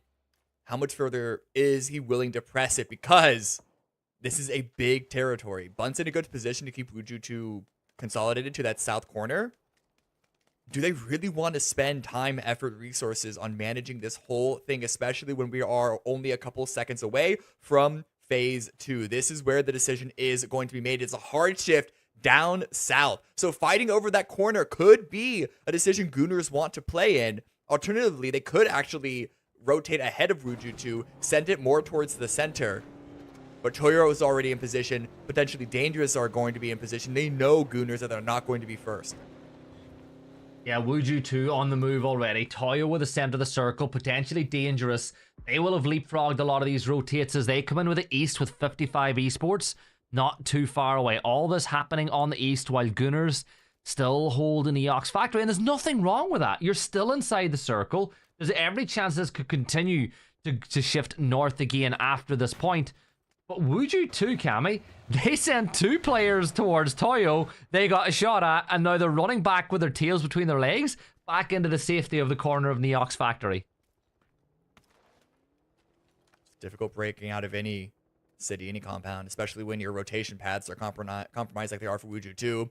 LFP extended down away from the factory, looking for something. This is gonna try and shepherd the rest of his team in, and they are ready to go. Waiting to see if Gooners is gonna push them and shoot them in the back, but the coast is clear now. Now they're gonna take that little hillside. It's a lot of work to manage, and we have an EMP field. Over 55 and Outlaws. This is quite scary. 55 are going to need to stop their rotate now. Thankfully, it is in the zone. But cutting out vehicle engines partway through a rotate, that can be some scary stuff. So it's going to force them to pit stop here. Thankfully, this gas station can buy a couple of treats, get their gas filled up, see if there's like a Coke Zero in there somewhere, refreshments, pork rinds. Yeah. Don't see an electric charging point for that E-bus, though, unfortunately for them. And these EMPs... they're a nightmare. Cammy, I've been caught out rotating in that E-bus before where it just spawns on top of me and you're like, yeah thanks for that. Appreciate it, PUBG. You know, circle luck is one thing, but when you're getting EMPs ruining your rotate, it is another. As Scooby for Forever will land on the other side of the river. Look, Forever, 3 players on one side, 1 on the other, as Penta will take to the skies, and he's going to do a little scouting for the rest of Duel. First glider that we've seen tonight. Scouting out some compounds, as you said. Potentially Dangerous are the team that he's looking for. Not that he knows them by name, but they are the team that is in that spread of compounds. Which specific buildings they're in, that's what he's trying to find out. And then Forever, Pandorito is hiding down below. Dots right over the ridge to the east. Across the river, he is playing alligator style, crocodile style, where he is lying low right in front of them. The rest of his team is going to be the main distraction, the main fighting force. But he is going to pop up right in their faces when the fight starts, and, well, the goal is to clean them off. 55 now crossing through Outlaws. Spray comes in. Good damage, gets the knock. Yeah, 9-1, finding the opener alongside your ways. Will confirm out that kill, making sure that H11 cannot feed any more information on his position. Using that flush now to fall a little further back, but opening blood and dancing has been found by the Outlaws. And I'm going to say it, can Outlaws be the dancing queens in this battle between both these sides? Cammy, the zone is going to shift, and it shifts towards, drumroll please, center. We get a donut. We're not going to Tesseract. We're not going to Factory. And Toyo are sitting right in the center of the circle again. Toyo might have slipped a touch compared to what we saw in Erangel when they went to Tego. But now they are in a central position once again. We'll see if they can utilize that spot to get even more points this time around, extend their lead, get that gap developing. Going into Miramar. But 55 now, off of this circle shift, they are going to rotate away from Outlaws. Not going to fight through this city, not going to fight through Danching. It is not worth it. But I think a big conflict, well, 2 major conflicts are going to happen. One on the east, around that river where we saw Forever and Dots. One on the west, around potentially Dangerous. And I imagine Toyo might not even get pushed by too many squads and could just be having a nice, relaxing mid-game.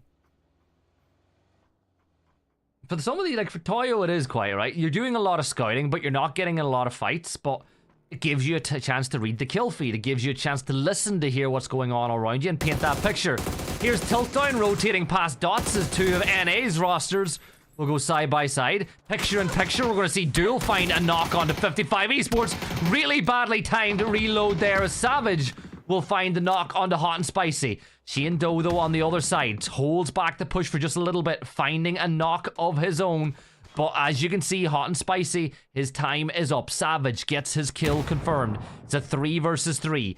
Bliss taking the wide wrap, running directly towards the waiting arms of the other member from Tiltdown on the side. Zero's nearby. Doobie will find the knock, but Shane Doe is going to pancake him. I don't think that E-Bus has passed health and safety for the people on the road, for pedestrians, as it flattens Doobie to the ground. Shane Doe, 1 HP, but Tiltdown and Savage, Tiltdown and the Dots doing numbers on each other on the edge. Zero falls, Savage is up, but now he's rushing to get his teammate up, but Zvire will pick up that knock and flush. And here's another one as Laucha will find Kane and Rezav pick up a point for themselves. They're up to 2 now here on the map. A whole bunch of scattered rotational kills. Again, a reminder how open this area of Rondo is. So much field, so many open shots. Outlaws still defending from the whatever remains of Danching in this circle. Duel swinging by. I don't know if they expected it to be free because of how far on the edge it is, but they are pushing forward. They don't want to rotate in front of this team into the field and getting shot in the back. They're going to try and take this fight, but, well, there is Wooly to the north with the crossfire, but it is still difficult clearing buildings. Footsteps are so loud on the concrete, though. 9-1. Here's all of Jewel coming this way. Your ways providing support from the other side of this battle, but phase 3 is about to pop to phase 4. 9-1 inside the blue, taking some damage.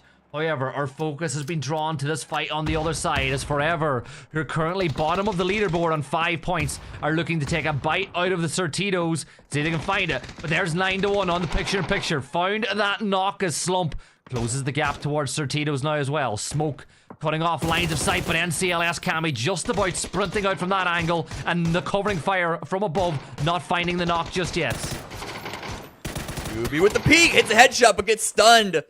Wouldn't be aware of the damage that he did, and a great grenade by NCLS, who has been popping off the last couple of rounds.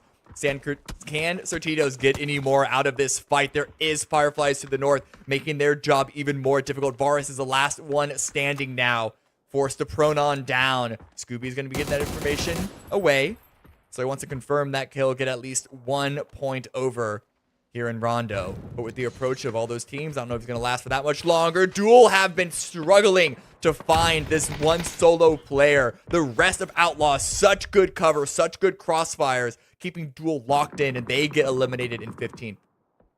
Your ways with the triple there on the round, and now we're 14 teams left alive.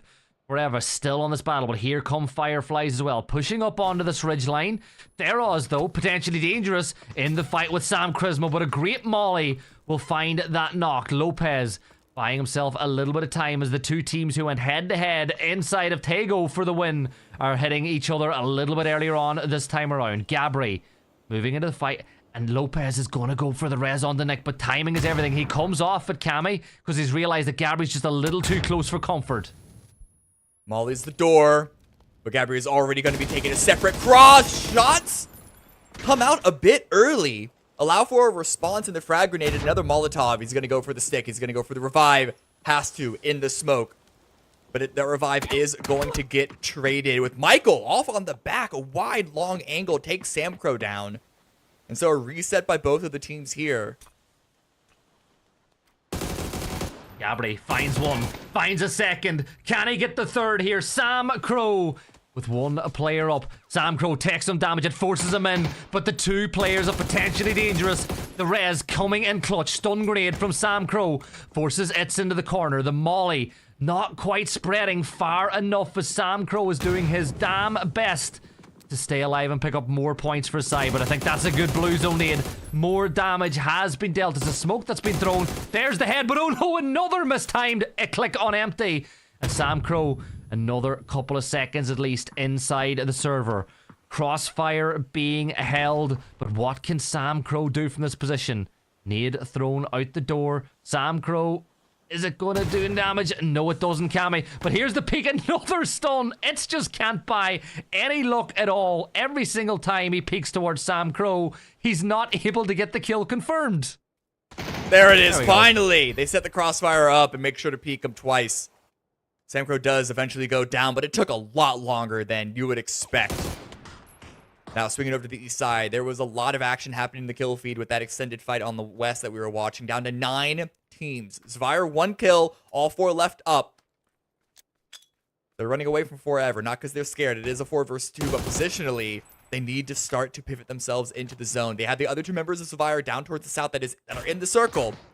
That does mean that this is effectively a 2-on-2, and that level of vulnerability or lack of advantage is going to make Kalinix and Cloudera play this out a little differently.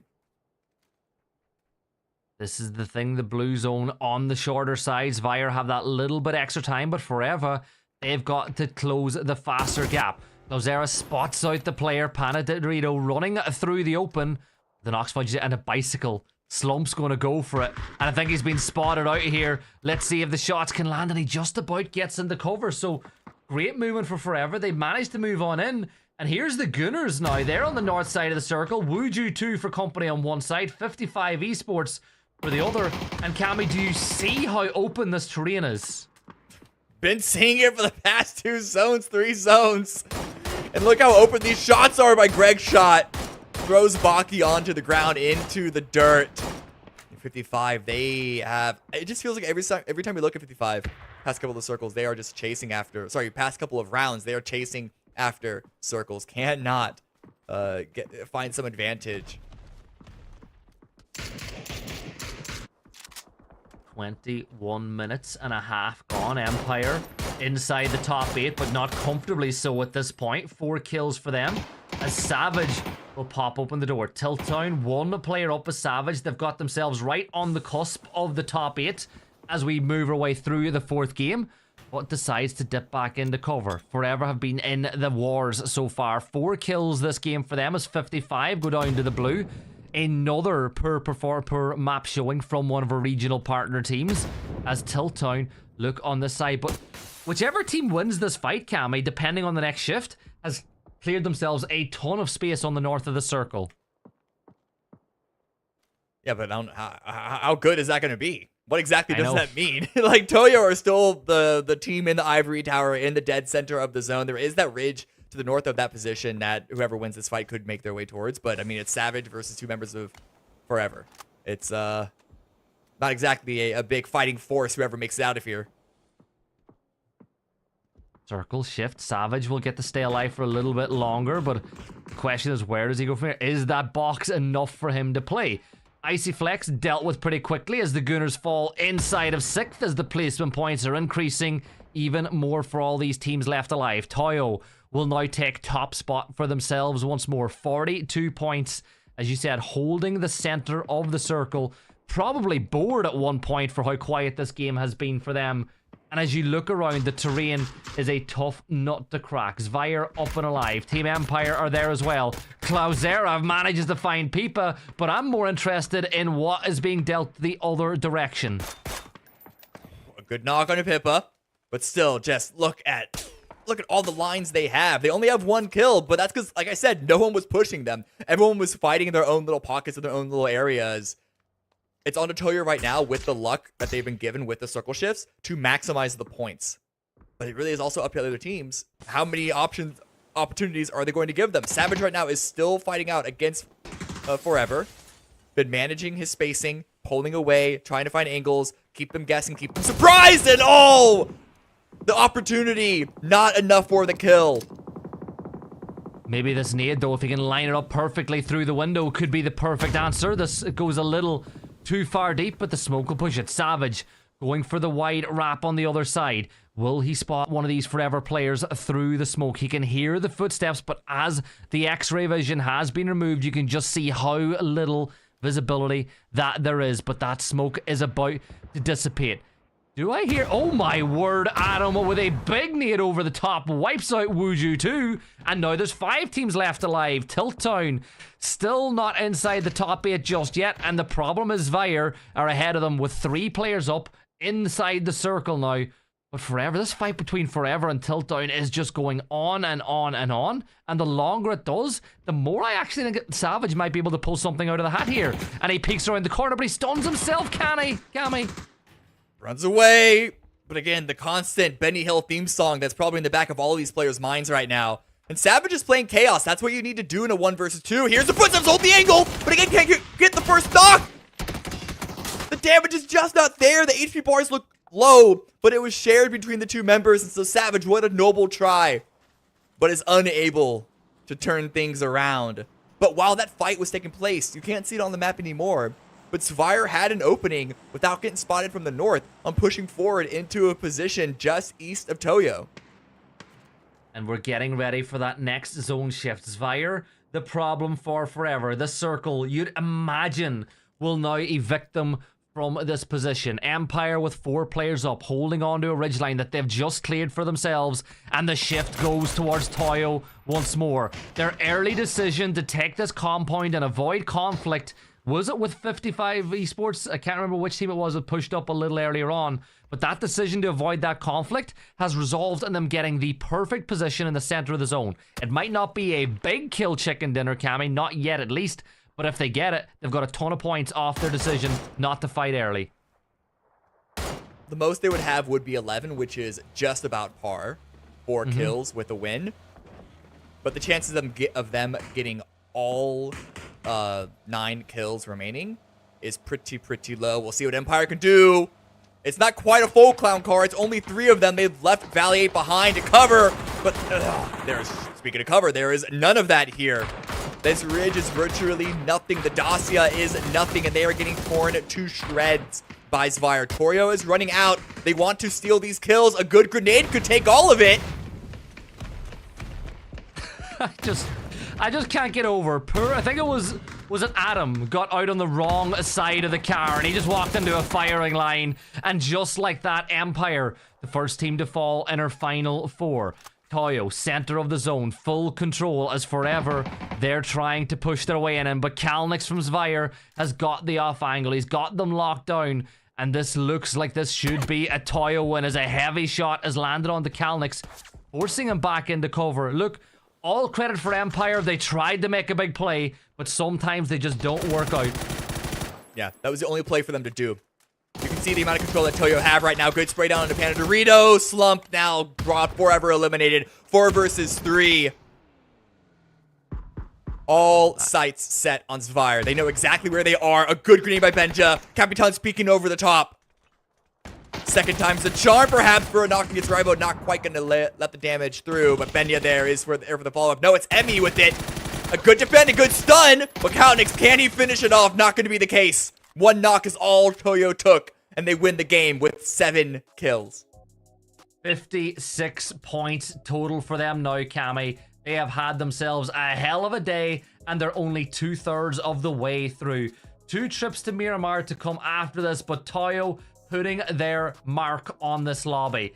And you gotta say it, great job for Forever too, Cammy. They were bottom of the leaderboard going into this game. They got themselves into the top 3. They got a couple of kills on the board. It's all about building confidence. Yeah, it's a good start. I mean, confidence, momentum, whatever you want to say. It just all pales comparison to Toyo. They have been playing lights out, and not every game looks the same. But the way that they are able to manage what is given to them in a diverse range of situations is looking very, very good. They are, like, all the spotlight is on them. It's up to everyone else to sort of draw attention their way right now for us and the audience. 100%. We're going to draw the audience's attention over to the highlights while we get Toffee's ready to bring him back in. We'll be back in a few.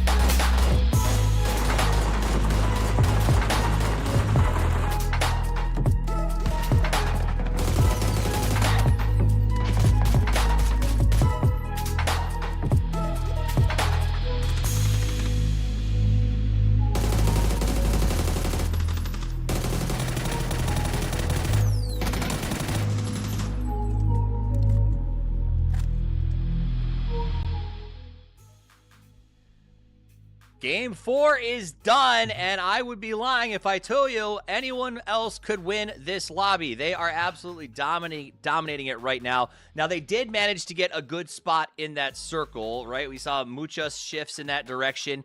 And here's my question, and we'll be candid about this. I'll ask you, Cameron, because you like to hot takes on things. You guys joked about how where will the circle be? Is it going to be test track? But let's be serious, it kind of was. So how does this level of predictability on this map affect the way that teams play? Is there a point now where like Rondo is very specifically everyone just is going to drop in a small circle and avoid fights till they know one of two spots? Well, no, because there's still a level of management that you do with the way that the circles move and the way that the relationship with the plane path is. So there is still a type of like funneling, not just you, but your opponent teams on trying to control where the fights are going to take place. And also, it's not, again, it's a round test track, but that compound isn't like the winning position on every single game. We do see diversity north, south, east, west. It's just rare that we see anywhere outside of like a couple thousand kilometers. I don't know European numbers. That's Gibson's thing. Range of test track. So wait, do you guys have different numbers? Oh yeah. Yeah. Oh, like you're talking about like meters. Yeah, he's talking about like measurements, like modes of I measurement. thought maybe in Ireland they had a different number system that I was going to be surprised by. That's unfortunate. No. Yeah, they count in halves. Right? Count in halves. Well done. All right, let's take a look at the overall leaderboard. Toyo coming out with 56 points, which was basically what they had at the end of 2 days of play in the group stages. So they're going to feel pretty good about where they are right now. I got to feel like they're advanced, right? Like I think at this point we could probably say Toyo advances to the grand final unless they have some sort of insane day. No one else though, right, Gibson, locked in yet? No, not at all. And Okay. can we say Toyo were locked in when we know what happened Wuju 2 on Sunday last week? They had 50 points and they only got 17 on the second day. Here's my contention for this is I believe that, yes, you do have to plan to get your averages in north of 40 per day if you want to make the cutoff. But I really do think the cutoff between 8 and 9 is going to be a travesty tomorrow. I think that we're looking at something that's going to be in the 40s or 50s. And I know that's crazy to think about, but these bottom teams are just dropping the bag over and over and over and over and over and over and over again, and it is killing me. But we're going to see who drops it, who picks it up. We'll be back in just a minute for the 5th match of the night as we head to the Dusty Dunes, so don't go anywhere.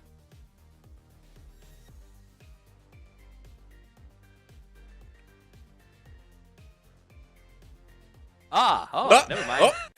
Every time I close my eyes.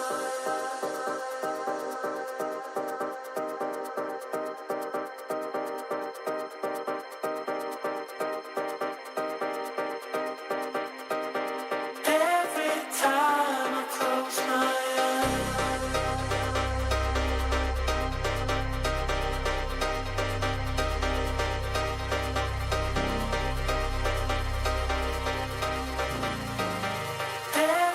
time I close my eyes. Every time I close my eyes.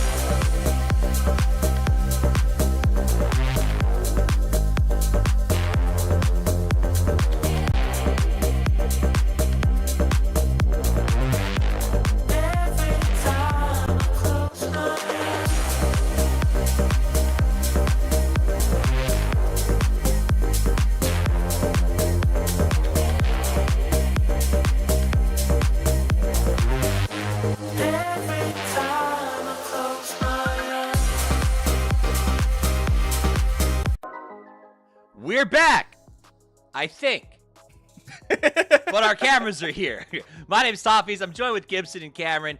We've had a great day so far. 4 games in the books, 2 more to go here today, and then 6 tomorrow to determine who the big 8 are. And for all those of you who maybe are just joining us late for some crazy reason, why would you miss any of this? I understand it's Friday night. Reminder, top 8 teams advance to the grand final. Bottom 8 teams are done. That is literally all that matters here. As much as we love Toyo's domination, as much as I love seeing the 4 dots kind of trudge their way forward over and over again, it doesn't matter, right, Gibson? Because at the end, it's that 8-9 cutoff. That is what everyone is looking at.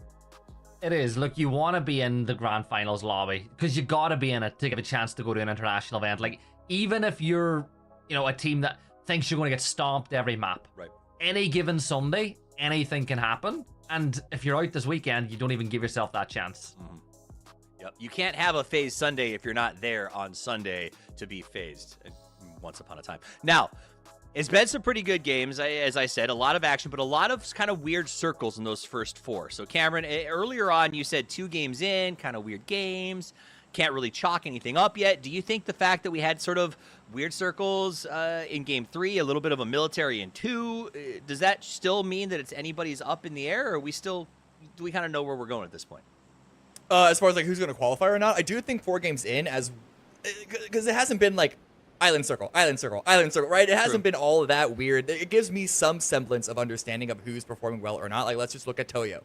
I said after 2 games in, that is like, it's looking good, but 2 games is only 2 games. Now in 4, I am really confident to say that they are going to punch their tickets. And I will also say, I do think, going back to the conversation about whether they're qualified or not, I think they're in the top 8. I think the top 8 cutoff of 16 teams versus 24 teams already is going to make that number very, very different. Is it possible for Toyo to get 0 points going forward and also be overtaken? Yes, but like the chances of that happening are really, really low. So Toyo can play, no fear. They just need to get like 1 or 2 points a game minimum, and they are good to go. Because you're saying there's a chance. Now let's talk about 2 other teams real quick, Gibson, as we kind of wait for Miramar to sort of set its teeth. 2 that we've been watching a lot of, but they're not getting a lot of press in the late game, and that is Duel, which I think is one of those rosters that everyone was very excited. In the same way we're excited about God Squad taking the field, everyone was excited about K-Mine coming together with the old coach and Lynxy, one of the greatest fraggers out of the region that I've seen in a while. But it doesn't feel like they're putting it together in the first couple of games. What's going on with Duel? You know what? I think it's rust, right? You've been when you've been out of the game for so long, at least in the competitive level, you're going to be rusty. It's going to be slow. Like maybe this PAS was 1-2, a couple of months too quickly for them, but there is potential there. Like I think that they've come into this. It's been, the level of competition was a little bit higher than maybe that they expected, having been out for so long. Wooly had been coaching, not playing. So, he'd been playing inside of Europe, but not necessarily as sharp as he would like to be. But just K-Mine's the sort of player that's going to draw a crowd. Like, even if they go out, people are still going to be so happy that they're seeing K-Mine back in and amongst it. I think there's not one person who is like, oh gosh, K-Mine is back. Like it's always fun to see that. Another team that I think we kind of look at and we go, where are they right now? Is we keep seeing them in the end game and they keep making these big moves and it's just falling apart on impact every time. It's Empire Gaming, Cameron. Valiate's doing Valiate things, but it doesn't feel like it's just position failure. It just feels like they're not quite executing timing right. I can't figure out what's going on with Empire. Yeah, because they're making some moves that I do mostly agree with in a lot of ways. I think the timing is the factor. I think the timing of the push and getting used to the tempo of the lobby. Like I said before, this team, similar to K-Mind and the rest of Duel, the team of Empire has a lot of legacy North American players.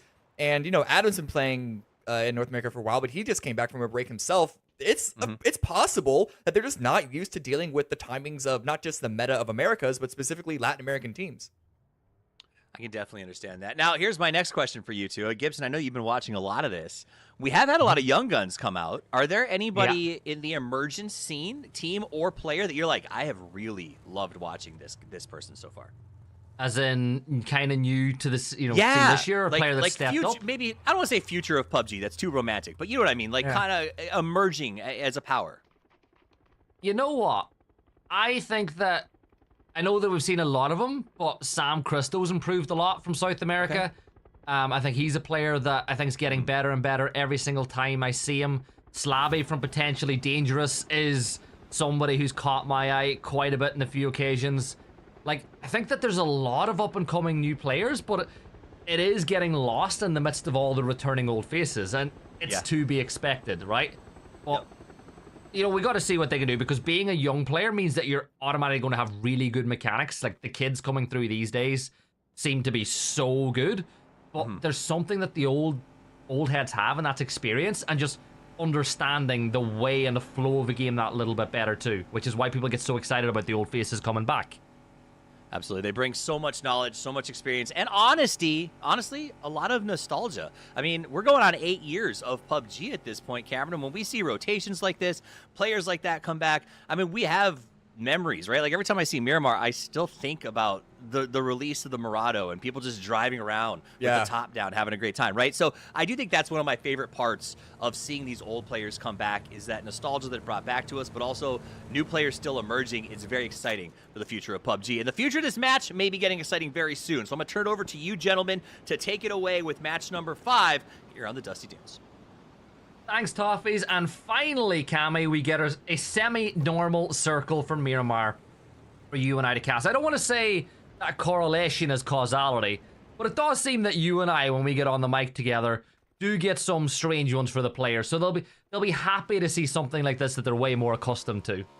Yeah, and so Tito, they are seeing a lot with that E-pickup going over the top of a bunch of teams. Firefly, 55, Duel, Wuju2, Toyo. They're waiting until the very end, and I don't blame them. It was a quite northern plane path into a sort of southwest circle. So they expect that the south side of this zone of phase 1 is going to be significantly more clear. It's that sort of understanding of rotations and funneling that I was talking about earlier in reference to Rondo. That's the same case for every map. And so they're going to find a good spot. They're going to hit the deck. Firefly now also finding strong positioning. It is Miramar, and it is a lot of land in play. So you might think that this early game could have little action. But again, with that relationship with Plane Path and Circle, I think we're going to be seeing some interesting choke points. Zero's already gone down to Gooners. Tiltown's taking some shots from Toyo as well. They're struggling to get into the zone without taking hefty damage.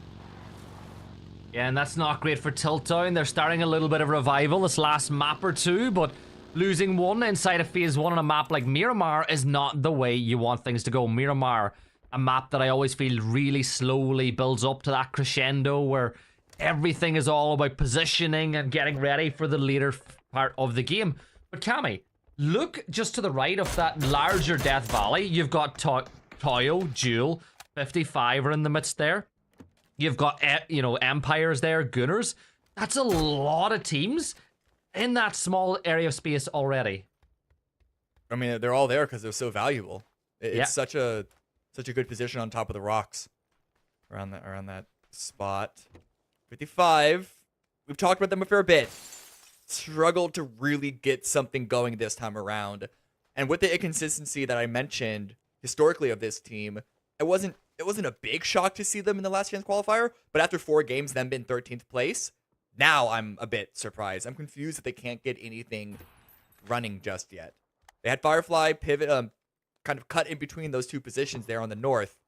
But Sortitos, they have the pick of so much space now. They do spot forever, holding in just to their north. A lot of traded blows across the multiple high grounds in this first circle. I think that's what makes PUBG unique, Cammy, because when you think about it, as a team, your target team's not been able to get anything going.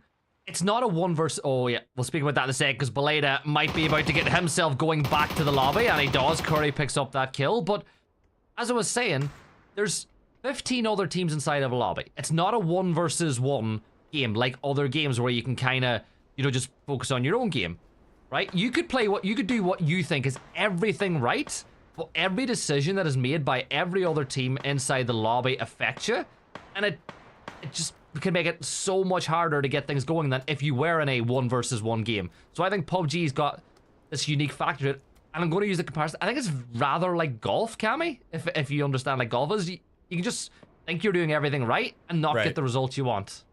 Yeah. There's a weird relationship between like playing your opponent versus playing the game. I think there are a lot of sort of secondary sports that PUBG is similar to. And BRs, I guess the esports genre are similar to, that are different from most, if not all other esports in the market now. But it's that diversity that we really enjoy and the type of experiences that we're challenging these players to succeed in that really shows who is the best of the best. And that's why we also look at consistency. Because getting lucky 1 game, fine. Getting lucky in 2 or 3 games, that's also fine. But like, you can't just get lucky into a PGC win, for example. Now, a team that will be looking for a win is Tiltown, sitting in 9th place in the leaderboard, outside the top 8, but 17 points puts them not too far away. 1 squad wipe puts them right on the cusp of the top 8, but Doobie is off on a scouting mission. And a lot of the times, you'll see a player that goes off in a scouting mission getting picked off and not really much you can do about it. That 2 you know, pseudo two.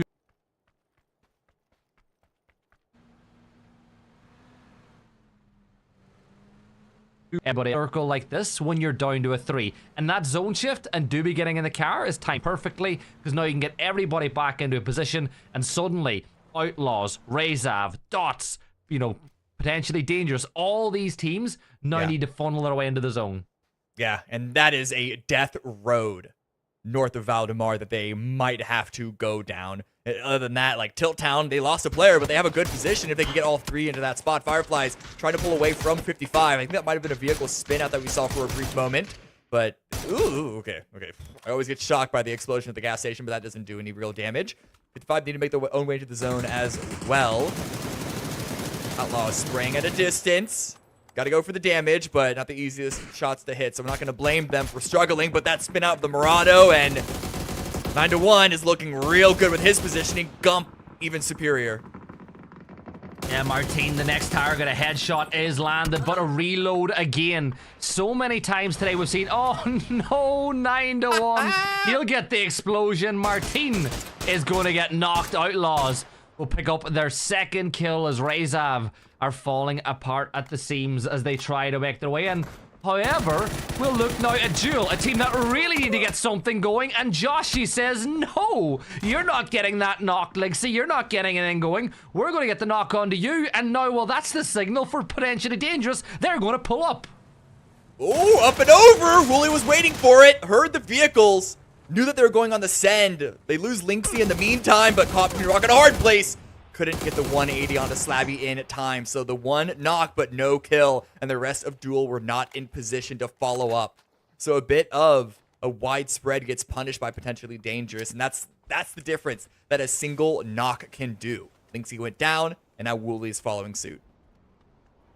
Yeah, it's just bad luck for Jewel again. Joshy getting that knock ruined their day. Dots now funneling them outside of Brickyard now as well, as they just go. They're really being pushed from pillar to post, trying to find somewhere that they can call home.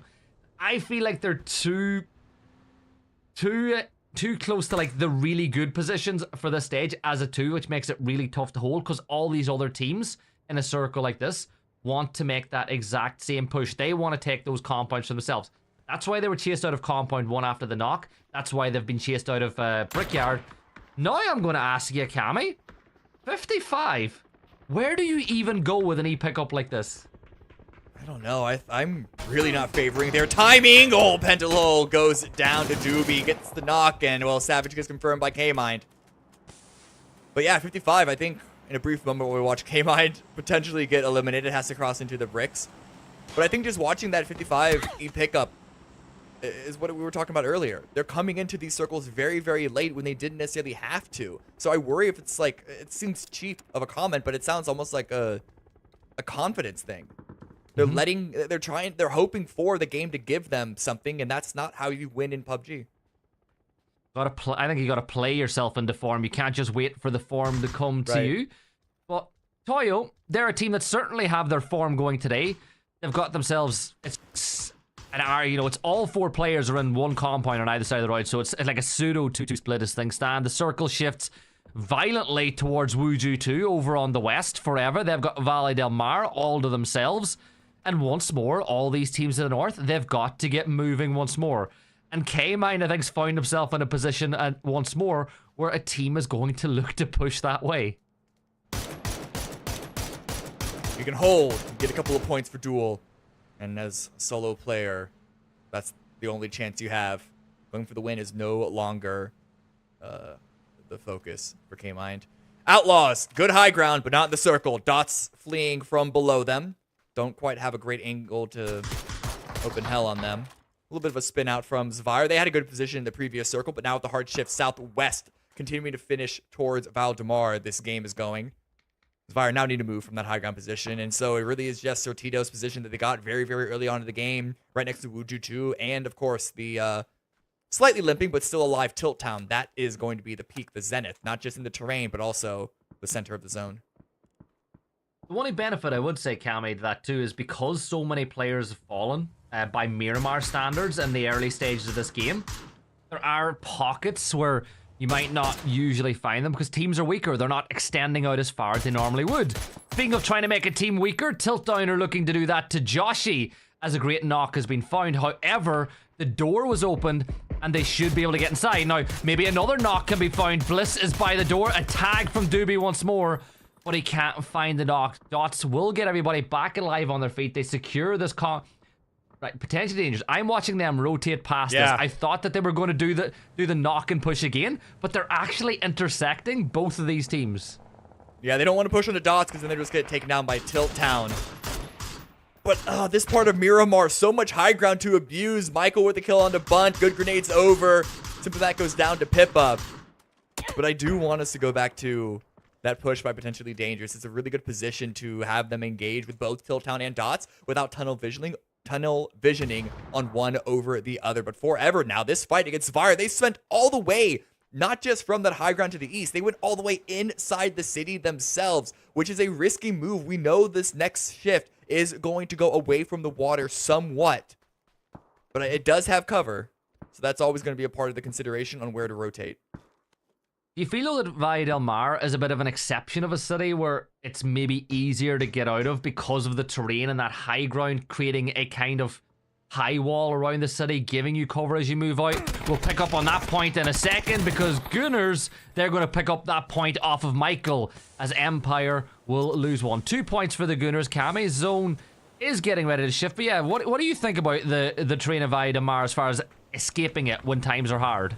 Pretty bad. You got to go up a lot of uphill angles, and with the shift going as far away from the water as it is, it's going to be a rough trajectory. But I don't blame Zvire for going there because they'd have to go to the high ground anyway, and so delaying it further, at least now they can maybe take fights against Firefly or forever. While Gunners in the main feed, they are taking some shots at range into Sotitos. They want that knock, but at that distance, it's not like they can get a full send. But Sotitos are just sitting pretty at the top of that hill. And why not? You've got a position like this, all worth holding. Now, they're still in a 2-2 split, which could be a problematic, but now we'll turn our attention to those teams that have to leave Valle del Mar. So, you've got that split from Zvire. I don't see a vehicle there, Kami, that they can use for themselves. I see that Fireflies have one, but that's problematic for Zvire. That's going to be an issue, and Fireflies are looking to lock them in, but Baki, a little bit off towards the east of, or the east of that, is finding a knock onto Sam Quizmo, and boy, oh boy, the 55 Esports need to start getting some points on the board.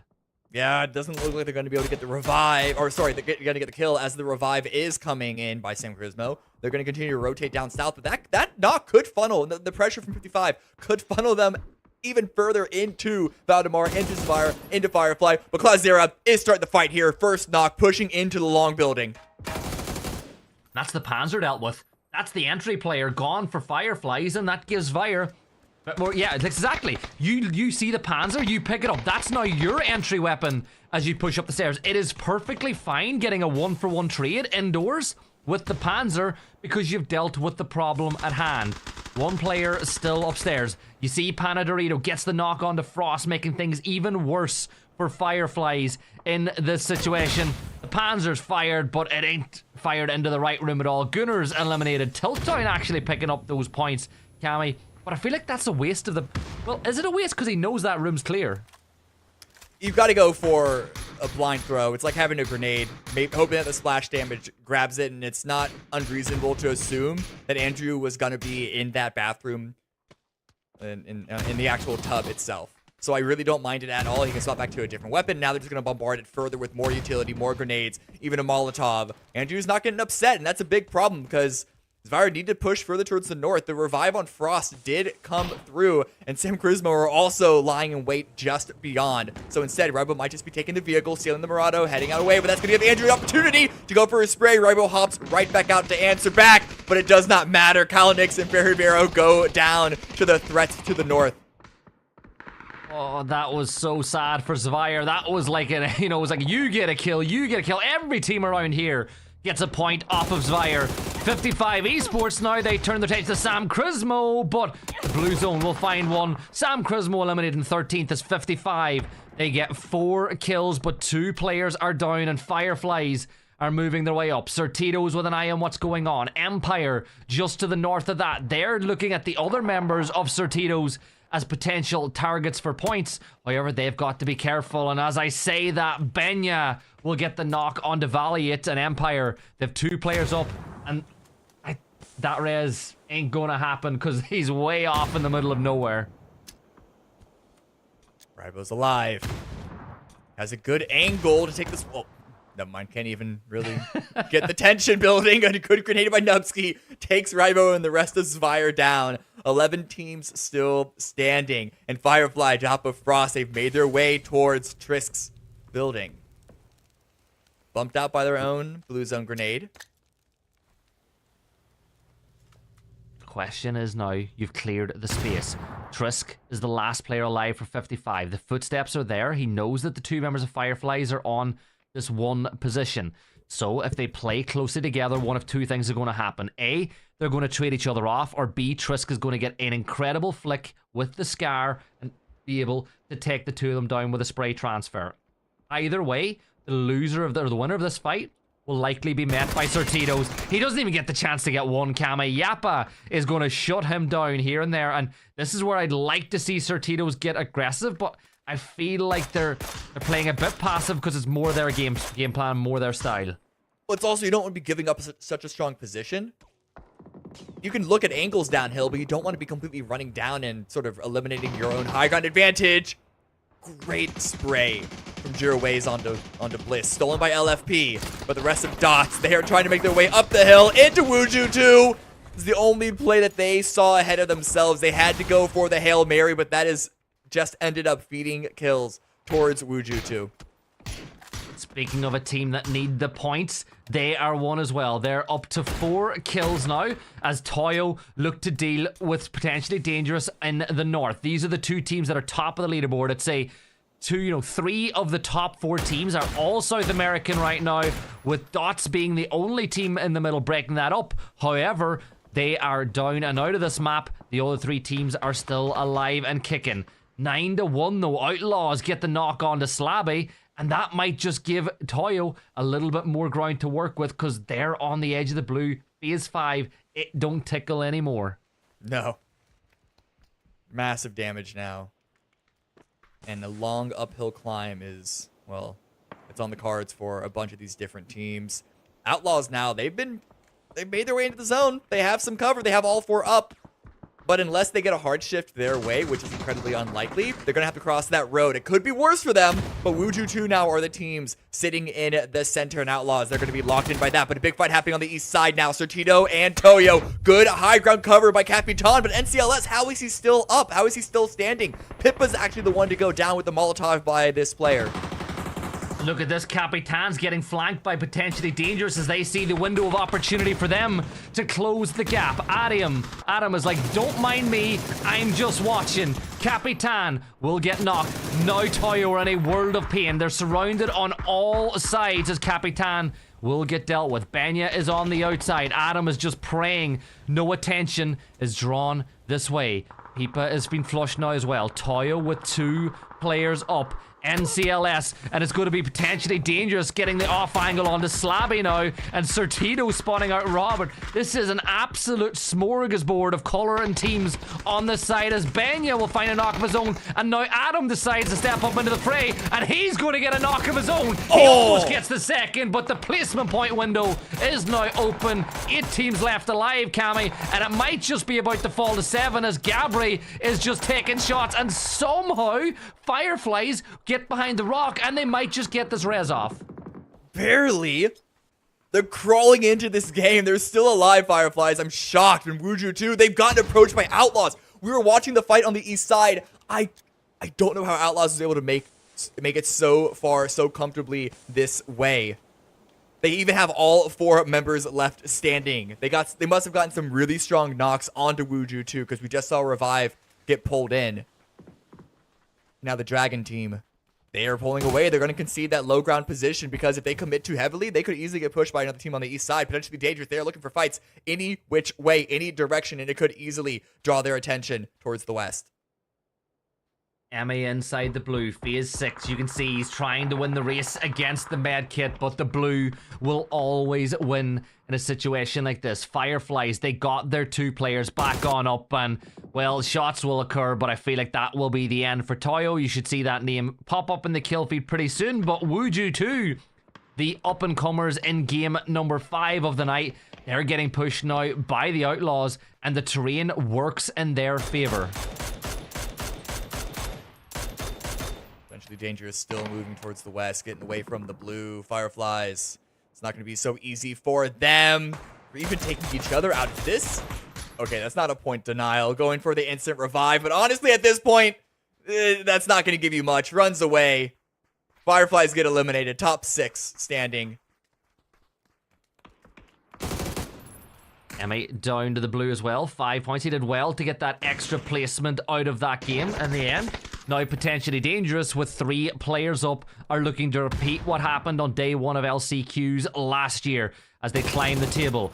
Wuju 2 moving this way. 1 player knocked as LFP was able to find that nade in the position, and potentially Dangerous with 2 players up. But Wuju 2, you can't extend too far. You get pushed on the other side. Forever, they thought that they could get involved in this, and they do. Pana Dorito finds the knock on to Slabby, meaning it's all down to it. The terrain doing tons of favor for Forever because the nades have to be perfect to get any form of a knock.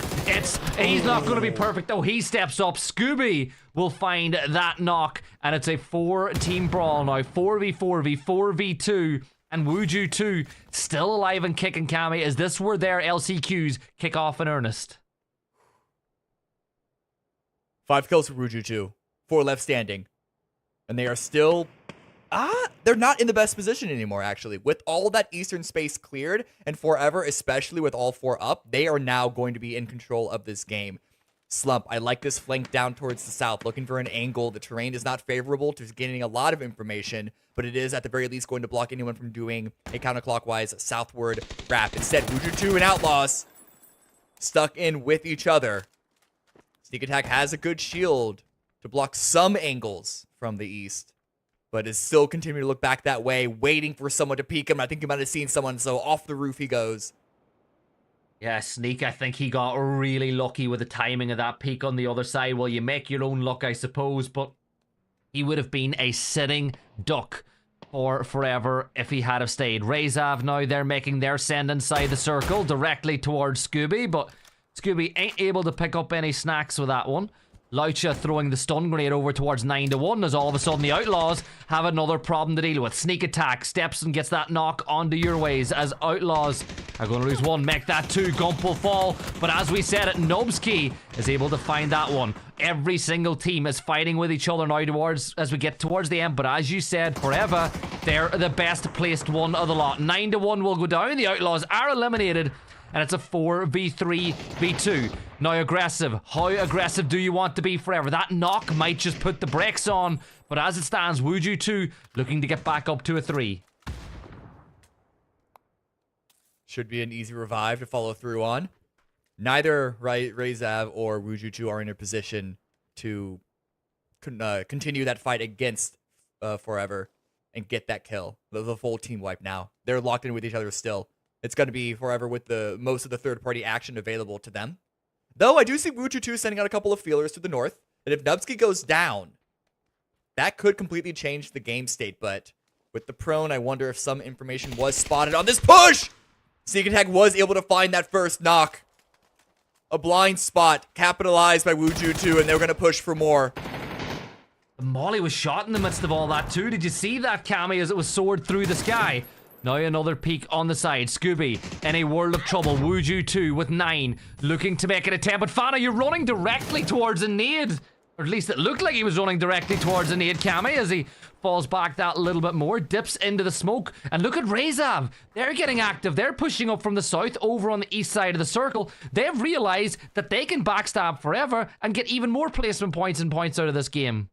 Yeah, Wuju 2 are backing away. They're kind of expecting Razav to then start that fight. They want these 2 giants to get wounded further, and then they're going to come back in after a bit of a delay. Playing timings, playing opponents against each other can be a good strategy, but it is all about managing those timings. Wuju2, they did not want to stay on the high ground anymore. They were not comfortable with the cover, potentially too vulnerable to more throwables. But forever, I mean, at least looking at Panda Dorito, doesn't have that many more to work with.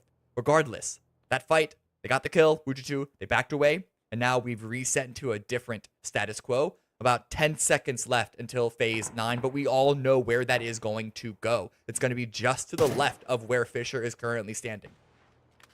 I like the decision making from Wuju2 as well. You don't always have to play with the accelerator fully down. Sometimes, if the terrain doesn't look the way you want it to, there is no harm in a fallback and a reposition. It's a 3v3v2. It still could go either way. At this moment in time, forever, the team that are in that position where they're likely to be the one that's going to be third party off the back of this one. There's that nade as the engagement signal will be there. Lucha falls at the hands of Razab. Fisher tried to make something happen, but Lucha's going to step on up and he finds another one. He gets the third, forever eliminated, and he's going to go for that risky res. But he has just delivered this game on a platter to Wuju2 if they answer the call quick enough. Lucha does get the teammate back up on his feet, but he falls instantly. Fixin will find that knock. Fana on the flank, and there you have it. Wuju2 get the win. 11 kills, 21 points. That's how it's done. Did not stay all in the whole time. Conceded space. Knew Razab were going to back up behind forever. And then they let those two teams fight. And they played for the win after that. Really good timing. Really good example. As you said, playing the end game with different variables in acceleration. It's not just pedal to the metal the whole time. And Wuju2, they were struggling just barely, well, kind of. They were right below the cutoff for the grand finals. Struggled so far today, but this could be the way, the game that changes.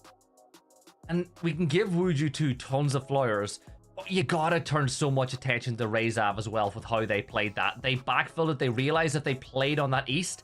They were the team least likely to get third partied. And once they got the knock, they full sended knowing that if they got those 3 kills, they get 4 points off the back of it.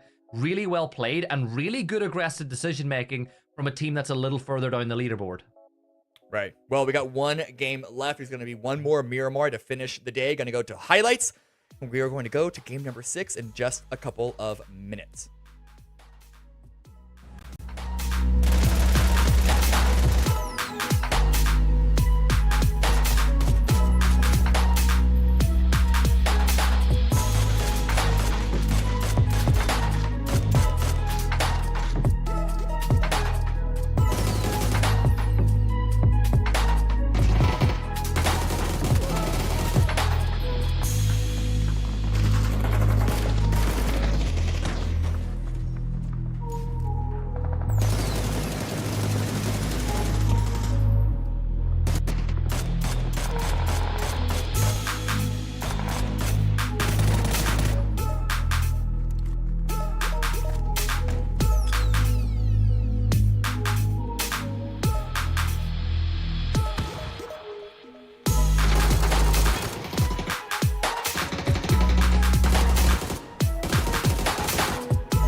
One game left to play today as we determine the race for the top 8. Things got a little sketchy for some of our teams early on, but as we have learned from Cameron, you can't count teams out till we're farther along.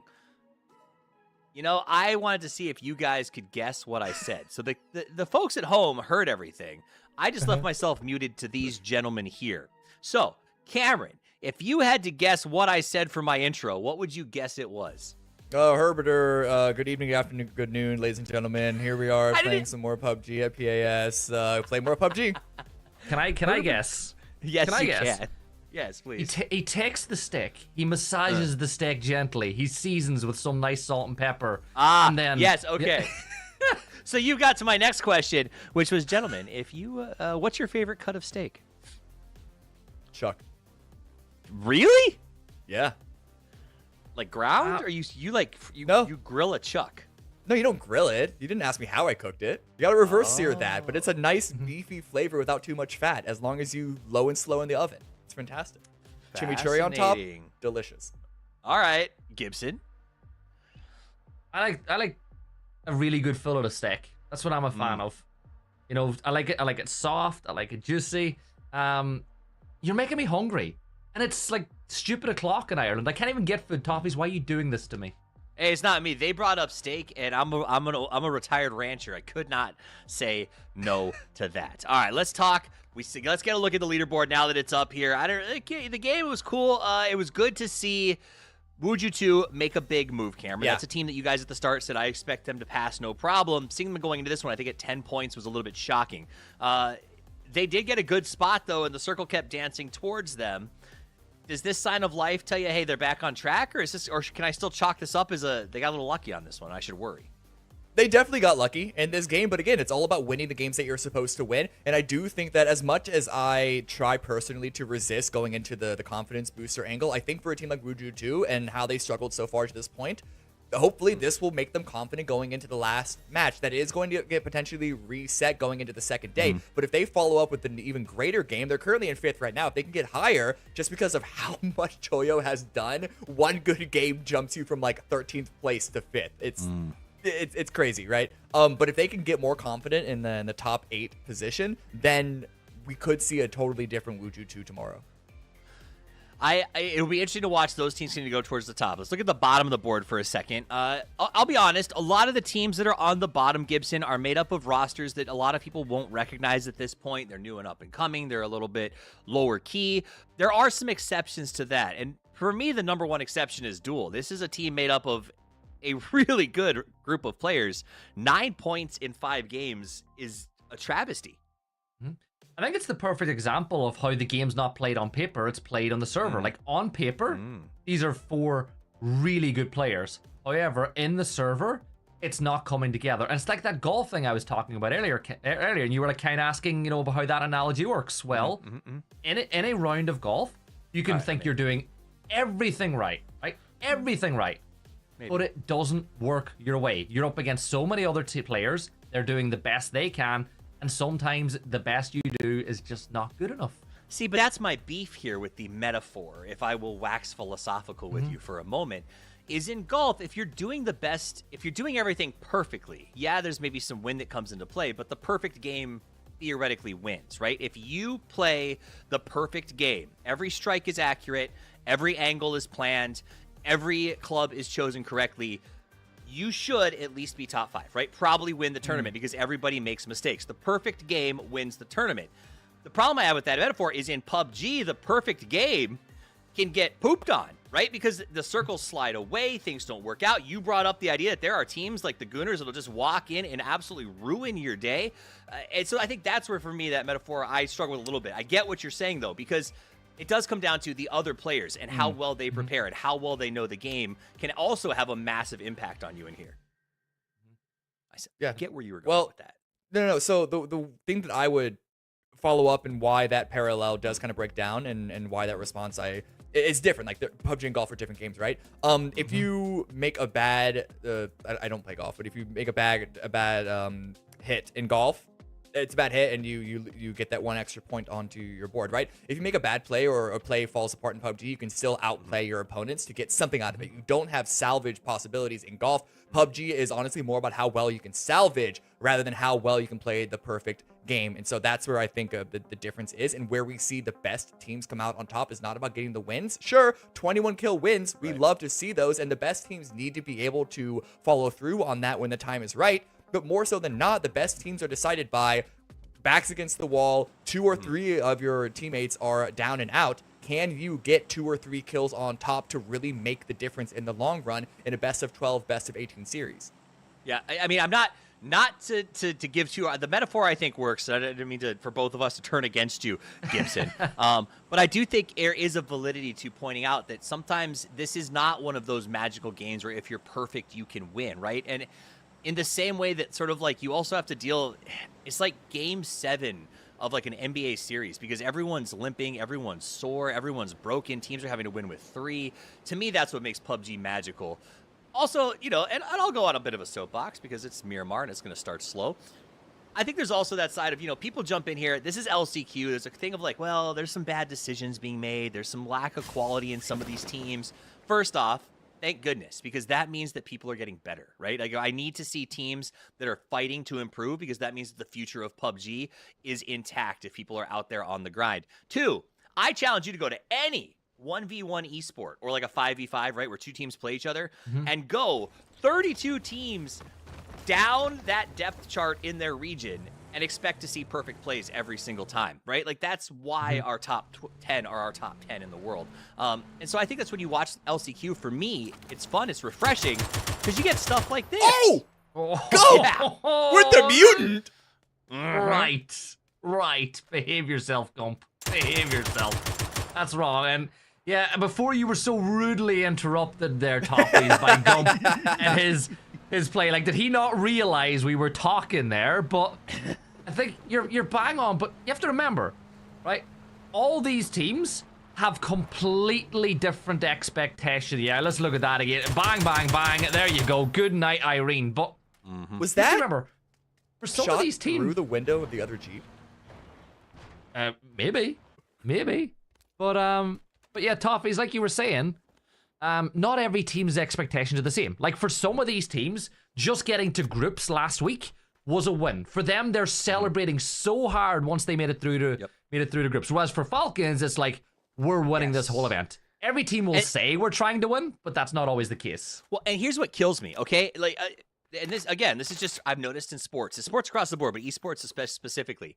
5 to 10 years ago, if you got a bronze medal in the Olympics, people were like gassed for you. If you came to a world championship and you got second or third, people were happy for you. It feels like in the last couple of years here, esports in general has been like a take all or nothing mentality, where people are just like, if you're not number 1, Ricky Bobby, you're the worst.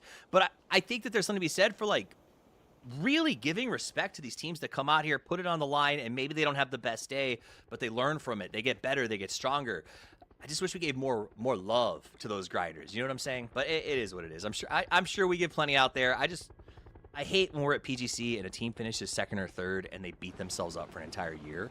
When in reality, like, this is a very difficult game to come out number 1, because not only do you have to be perfect, the game has to want you to win. Now I'm gonna leave it to you guys. Have a great day. This is about to be cool. This is Theros Cammy looking up towards Bunt, but as you can see through the smoke, you can see absolutely nothing, but Bunt will find Theros, and here comes It's Now Gabri rotating in as well, but so far, the Gunners with a really strong hold inside the warehouse. Especially with Theros going down. But saw enough, but Greg Shot's going down. A great angle by It's. Bunt finds Gabru, so it's still getting a bit bloody on the side of potentially dangerous, and a great shot by Icy Flex with the SKS to follow through further. It is just trades back and forth. I'm about it. I'm all about that life. Bunt with no helmet, 200 damage, 1 kill on the board, and the Gunners get potentially dangerous, wiped out, and their day 1 is done as they win the battle for the uncivil compound. And yeah, there's a name, Cammy. Speaking of all the other players that have come back recently, remember this compound used to be called the uncivil compound? Yeah. I mean, players in and out. I wonder if he's ever gonna get inspired by the performance by God Squad or Duel. But Dots now jumping out to the window. Yeah, saw the E pickup. Making sure that they're not getting pushed by some parachute shots out in the open. Not gonna land any of those, so Duel gonna be able to find their place pretty successfully. I believe we saw Duel hop onto that E pickup in Los Leones.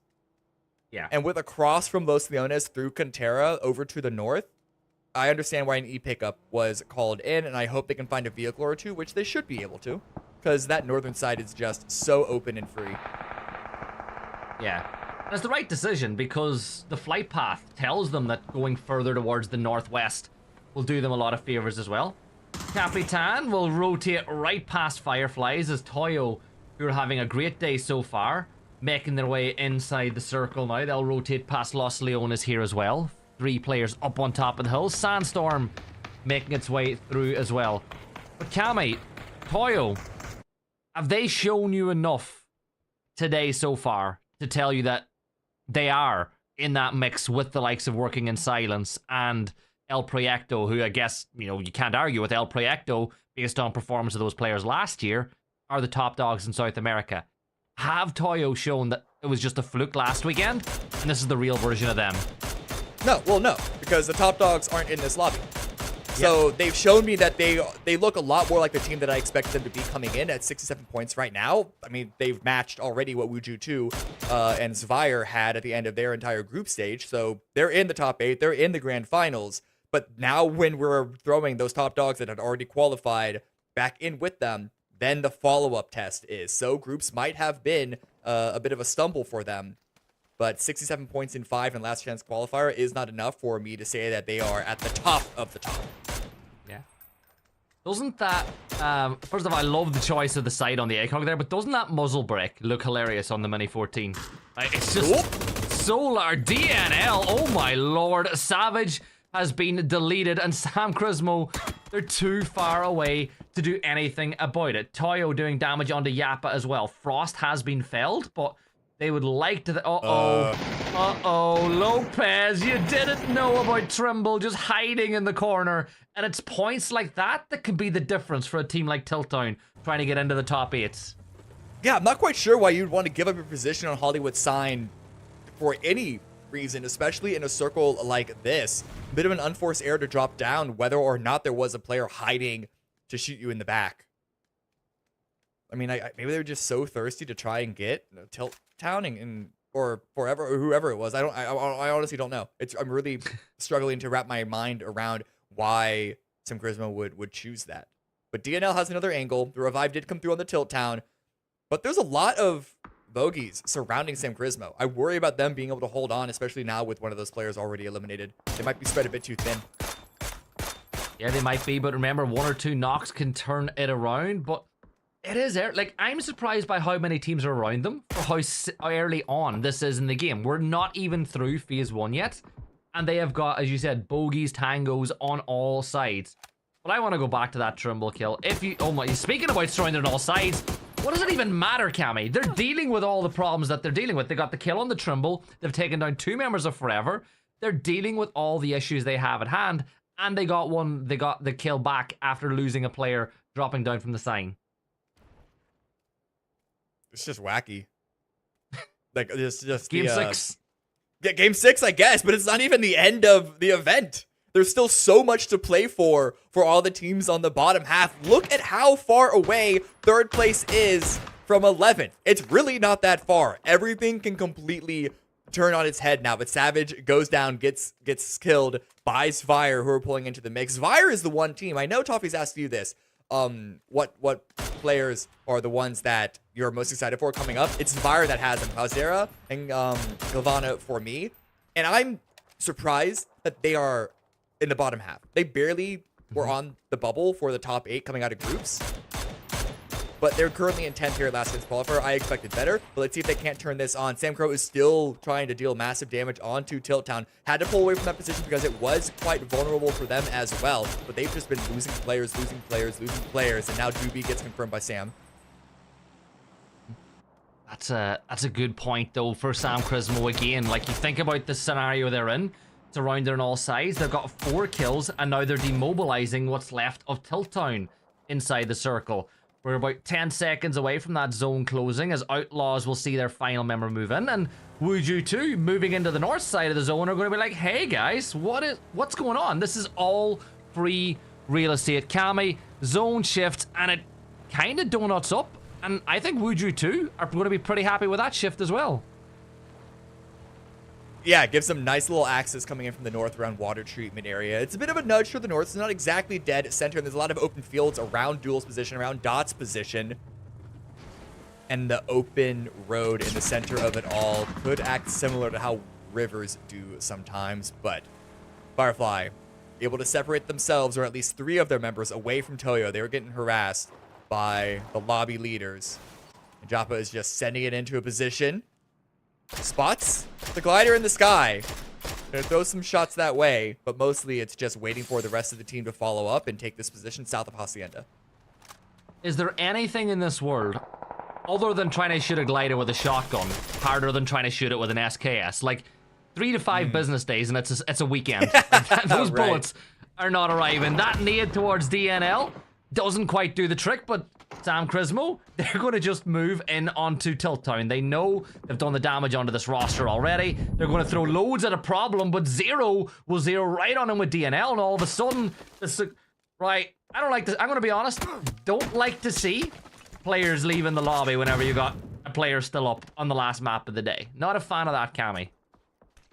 Well, Zero still has a lot to play for.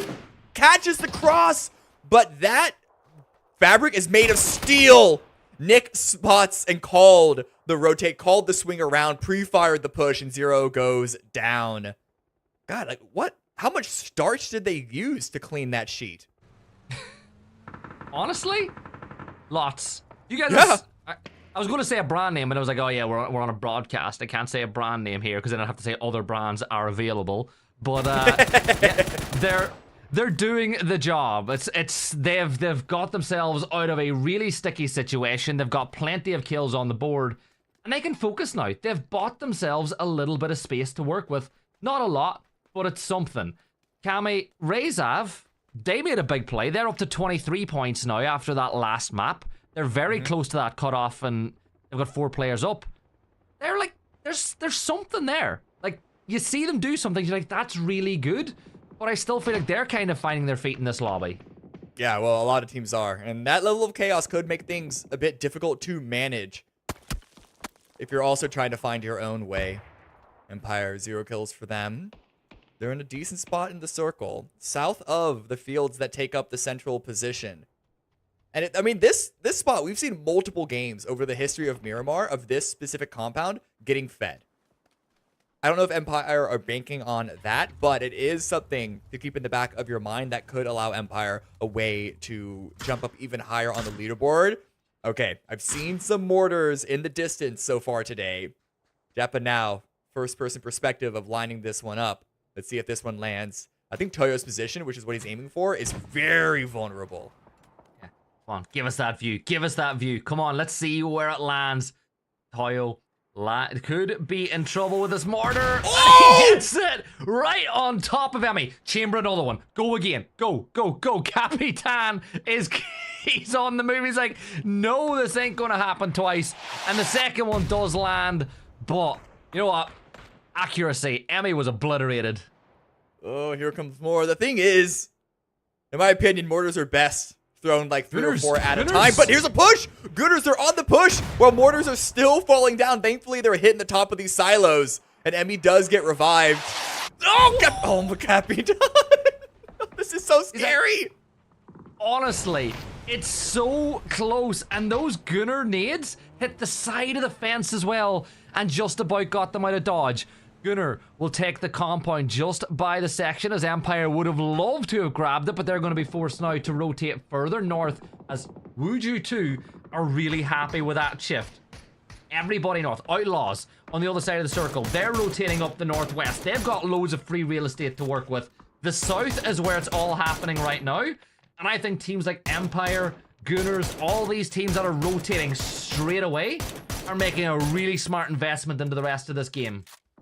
You say Wuju in a good position. I'm gonna follow up and say Dots are an even better one. Look at this compound, not getting approached by anyone. Empire have arrived, but it's going to be difficult crossing, and I think Dots are the perfect distance away from the center of the zone that they can sort of just sit and farm with their high ground, really good position. Wuju have some good sightlines as well, of eliminating the tires, what they can, of Empire. Empire are basically committed to this spot. They've had no other choice. So much field, unless they want to drive through a bunch of teams and get to the north. This was really the best choice they had. Pick from Wuju 2, looking to hold back Empire, who found themselves just that little valley that they want to make their home for the next while. Not permanently, but it's just somewhere. It's a place to lay your head to rest for a little while at least. Dots, as you said, not too far north, but they could have Sam Crismo moving their way. But what I love about Wuju 2's position is, just look at this window that Faxon's peeking out of. Do you see how much he can spot? How much information Wuju 2 can gather from this position? Like, looking towards the north, you don't get a lot, but Cammy, right. Look at the map stream. There's nobody to the north to worry about yet. No, yeah, all these teams are coming in from the south. It's going to be difficult crossing. Toyo bumped away. Fireflies followed up on, but they still need to make their way across the field that Duel is holding over Zvire coming in from the southeast, or I guess more directly the east. But they're scouting up towards Sam Crismo. Rezev to the southwest of them. They need an entry to cross through, but Firefly, they do not have the luxury of waiting for a knock of their own. Ian running his way through, manages to get close by. Benya whips out the Panzer as Toyo still with 4 players up somehow, and the explosion should do it. There's one Firefly left in the open. The Panzer's way too short. Andrew's aim, it ain't bad though. Firefly's eliminated, and now the rush is on to get these reses. You've got to be a human shield for your teammate now. You got to body block those shots and get Pipa back on his feet. Get your teammates back up. Sam Crismo, they have crashed onto Zvire now. You've got Nick, the rest of the team up, but Kami, you said Zvire is a team to keep an eye on a little bit earlier on. I agree with you. Zvire are a great roster, but Sam Crismo, they're on the tear. Swings out the side! Rimo gets DNL, goes for the second, doesn't have the HP bar to stand toe-to-toe. But they get pushed by Rezev from a different angle, so this push into the warehouse, it's getting stopped, it's getting stalled, and Kyle Nix is blocked out into this fight with Rezev, with Fisher. A couple of bullets sent their way on their retreat, but this shack, all that Kyle Nix has to play around. But Cloudera is off in the distance as well. Stuck in isolated 1v2s. But they can still see a lot of action get pulled out by these individual players. You got to try move around the crossfire. You've got to divide and conquer these 2 players that you're in this fight with to make it handy. Now, Laucha, he could be shooting fish in a barrel with Gunners in that position in the center, or, you know, near the center of the circle. This is a great opportunity for them. But Cloudera, you've killed a little bit of time. The jammer pack will help, but your HP is low. But Nick will get the knock, and Sam Crismo, they're up to 5, make it 7 kills now as they find another one. And Toyo have crashed onto Jewel, and boy, oh boy, do Jewel need to do something, and it's now or never on day 1 for them. Final map, Penta throws the utility that way. Penta. Michael? Oh, okay. Anyway, but yeah, Duel get pushed by Toyo, yeah. And this is really unfortunate timing for them because they want to be able to move to the zone or at least work towards that hill to the north. But Toyo are just stalling out. Wooly gets nailed right in the head with the multi-peak of Toyo. Pentalo on the high ground. Can't get too much damage, and now his position is compromised. Molotov burning him out. Oh, this is a tough one. The Panzer will be fired, but doesn't get any ROI on that one. Emmy manages to cross the distance. K-Mine, though, will find the knock onto Capitan. You gotta get aggressive. You know that you've got the player leak, but he can't push out. Lynxy will find one. This is a war of attrition. Lynxy dropped on the edge of it as well. It's all down to Penta on the high ground. And there's shots from Certitos, and it's a 1 versus 1. Penta, you've got the high ground, but Benya looking to use the stun to buy yourself an inch to take a mile. Looking through the floorboards now. Will Benya prioritize getting some kills on the down members, or does he do it a little bit quicker by dealing with this one player? Penta gets the knock. Jewel, 4 kills for them. And can you get a res on the board? Looking the other way though. Dots, you highlighted their position earlier. They're no longer in the zone. And they've got Empire in a little valley. But Rezav stopping them from pushing overly aggressive over this ridgeline. Yeah, we saw a hard shift to the north. Slightly west, and Wuju 2 once again find themselves center, and everyone else is still bumping up further north, further north, further north. Utility stacking on top of Empire. Valley 8 holding out. That's not where you want to stand, Valley 8! That's double blue zone! Oh, he's gonna go down because of it. Could still get a revive, and Shane Doe going down to Lacha from the south. Could stop what could have been a Dots push with that knock. Sometimes being the team in the valley can help, and it really is helping Empire now because Rezav will spot Dots every time Dots step a little bit more aggressively up. Now, the problem is, in 10 seconds time, Phase 5 Blue is on its way, and Empire are wasting no time scurrying closer and closer to the circle, hoping that these 2 teams deal with themselves first. But Dots, they might just fall back to the compound, get in their vehicles, and get their way inside the circle. Wuju 2 still inside the circle, and everybody falling off this fight as things stand. But look, 55 sustain a knock. Dots pushing aggressively off the back of it, but here's Empire. Finna, a quick spray. Michael and Finna, they do the work. Down they fall. Rezav looking this way now, trying to rotate through the circle, but great hold from Empire. 5 kills for them, and they're on 37. 4 teams, Cammy, on 37 points. Valiant's trying to make this Link sing.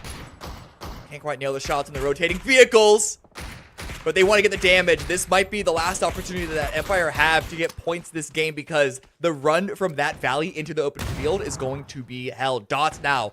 Attention pull towards 55. Ray comes out. Shane Doe only gets 1 before going down to H11. H11 goes for the confirm, and that's going to be it. Dots are eliminated. A great push by 55. A great hold. And now they have eyes towards Empire, but they need to start running from the blue. A good knock by Fake, but how much is that going to give them with Outlaws on the north, throwing so many shots their way? Oh, Empire still alive, but Michael is down. Valiant with 6 rounds left inside the links. Level 3 gear. But Valiant, you gotta get moving inside the circle, because level 3 gear don't protect you from the blue. There's another nade thrown towards Adam as H11 gets caught out by Fixon, moving this way. And this is all starting to look bad for 55 now as well. Fake back on his feet as Finna from Empire spots out Scooby running through the open, but there's the blue once more. Finna's jammer pack buying him just a second of time, but you've got to deal with 50. If you deal with 55 here, Cammy, you might actually buy yourself a little bit of breathing room for at least 10-20 seconds. Look at all the death and destruction out in the blue. Empire 55, and then to add insult to injury, a further shift towards the north. Empire go down. Wuju 2, only 3 kills, but they have such open sightlines towards the remaining members of Forever and then 55. But while they've been holding down that position, Outlaw still bunkered to the north. Sortito swung into the north. That could be the real test because of the terrain. Not quite the same advantage Wuju 2's north as they have towards the south. And this is a fun one, Cammy, because when you look at the teams that are still alive, you've got 2-3 teams that are in the top 8. Or 40, they're just about there. They're in 8th place. But 55 and Sortitos can close that gap with a win. Now, for Sortitos, they're not really going to get into the top 8 off the back of a win here, because I think there's just too much work for them to do, but they can certainly get close. 55, they'll choose this compound to play, and I think that's pretty much the only option that they had at this point, as Scooby will go from spot to spot attempting to make a win. This is just an exercise in patience for Wuju 2. Like, Scooby will get into a position where you can get the kill, but you just don't want to, you don't want to waste too much ammunition trying to deal with Scooby, because he will get into a position where it will be shooting an easy player, easy target. Yeah, but at the same time, getting rid of him now gives you more attention and mental bandwidth than just angles to focus on other people. You also don't want to let someone else have a better angle and get that point away, because Wuju 2 might be 5th place right now, but every single point matters unless you are Toyo. Smoke's coming out. Sneak attack waiting for the cross. Unsure if Scooby's going to show himself. The smoke blooming. There is a window, though. There it is. Shots come through. Very quickly no done. Chance. Yeah. No chance, Cammy. That was great from Wuju 2. Are they going to go back-to-back, Cammy? Because they're in such a good position to do it. And Sortito's... Actually, this is a really smart move from Varas from a scouting perspective. Good utility perspective as well. Mm-hmm. Blue zones, grenades, frags, everything. But that links. Oh, that still terrifies me. That still terrifies me. Fani goes down elsewhere. Varus with the sneak down with an angle. That could pull Wuju 2 back and concede some space to 55 for them to make their way up north following up Trisk. But with 25 seconds left and 55 still safe, I could easily see them just hanging tight and waiting to see where phase 7 goes. Yeah, I think that's why Wuju 2 didn't actually send everybody back, because like Sortito don't really have an awful lot to gain by pushing off the back of that knock. Wuju 2 pretty much secure in the fact that it's a knock, you'll get the res, you got to focus on 55 because there's a target, and the circle centers on their compound again. And now, Cammy, things have changed a little bit. Now we're at the situation where if there's a knock, you might push it. Well, for Sortito, I'm not quite so sure. Their biggest threat right now is actually Outlaws. I think they can let Wuju 2 hang out in that compound They just got to keep one player, making sure that they don't push out under without getting spotted. But I think the main win condition for Certitos right now is to hang out on the north and make sure Outlaws don't push it away. Get rid of them, get ready to 55, and then take the final 3v4 against Wuju 2. But it looks like Outlaws, they're pushing down towards the south. They're going to take their own advantageous fight against 55. Utility at the ready. Not tossed just yet. But yeah, they're lining that up. They're swinging it over. Cooked just a bit too long. Now that one a bit too little. Trisk is still standing. Just about Baki as well, down to 25 HP. But the assault is on. Certitos are going to hold back the push though. 2 members fall after 1 nade from Duraways. And now it really opens things up. You've got every single team now pushing up. This is reminiscent of the last map on Miramar. 4v1v1v2 of standing and active players.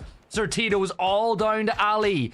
Vixen, 1 good nade. Could be curtains now for Ali here as well. But he spots out a point. That's another point on the board for Wuju 2. They're up to 41. Surely there's a chicken dinner. There's another kill. That's another 2 points on the board for Wuju 2. And it's all down to 2 solos. Spray through the smoke, Vixen. Spray through the smoke, and you'll get a huge return off the back of this one. Stun grenade thrown, Cammy. He gets another kill on the board. Wuju 2 coming to life at the end of day 2. And this is just so good to see.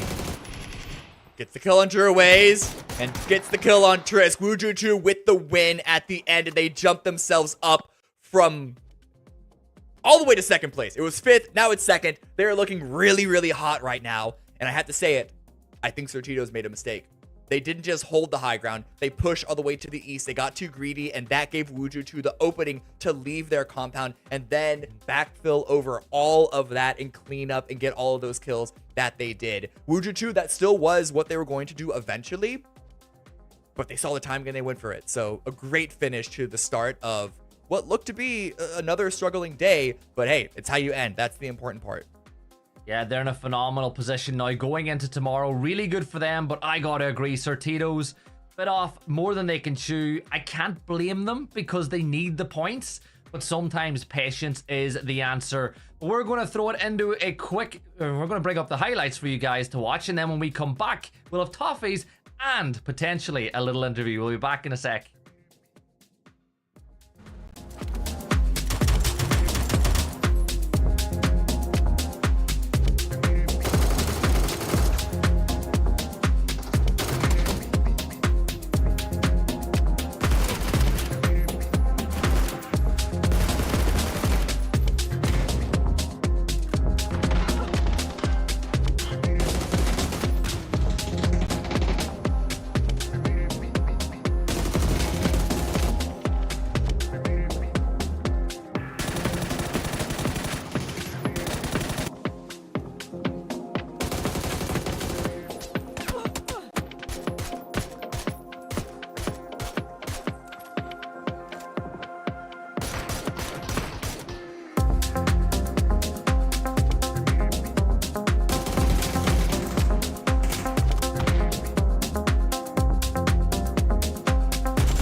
Well, that is it for day 1. It's dusted. It's in the books. You saw the highlights. We're going to take you through some leaderboards, a little bit of wrap-up, and then we have an interview coming with Capitan of Toyo. So stick around for just a few more minutes. I promise we'll be as littly long-winded, that was not the right word, as we can be to give you as much information as we can. Littly? That is literally the dumbest thing I've ever said. All right, let's talk about match results. It was a throwback to Cameron 2024. All right. Dumbest. I missed it so much. I'm sorry. It was the highlight of my year. Wuju 2 comes out with 22 points. Man, are they Miramar specialists, Cameron, or do they just leave things till the end? I mean, neither. I don't know. Neither. They did get some lucky shifts on Miramar. That has to be acknowledged. But they won both of them with really spectacular fashion. It's not like they just hung out in the compounds 2 games in a row and like the circle ended on them. The way that they left the compounds, played the hills, whether it was to the east or to the north, again, the timing. I've been saying that word all day today, but that really has just been the theme of how you win these games, is knowing timings on pushes, and they just managed it well. Yeah.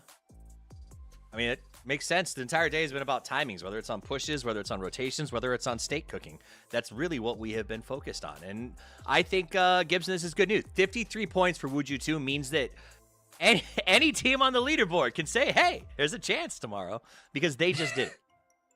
Well, 3 more points than they got last time, and we know how the second day went from that time around, but I think the cutoff will be a little bit more generous towards them this weekend. But a great finish to the day. Potentially dangerous, LCQs last year at the final PS of the year.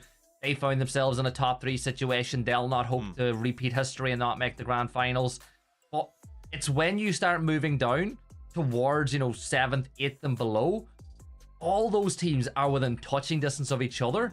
But then you've got a big gap, after 55, you're starting to look really far down towards the likes of Duel.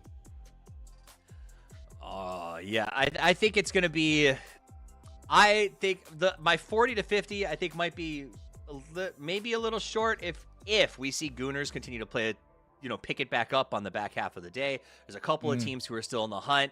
And of course, there's always like teams like Duel, right? If Wuju 2 did it, so too could Duel theoretically just come out and have 2 or 3 games in a row. They're absolutely barn burners. So you never really know. I am waiting for notification that our interview is ready.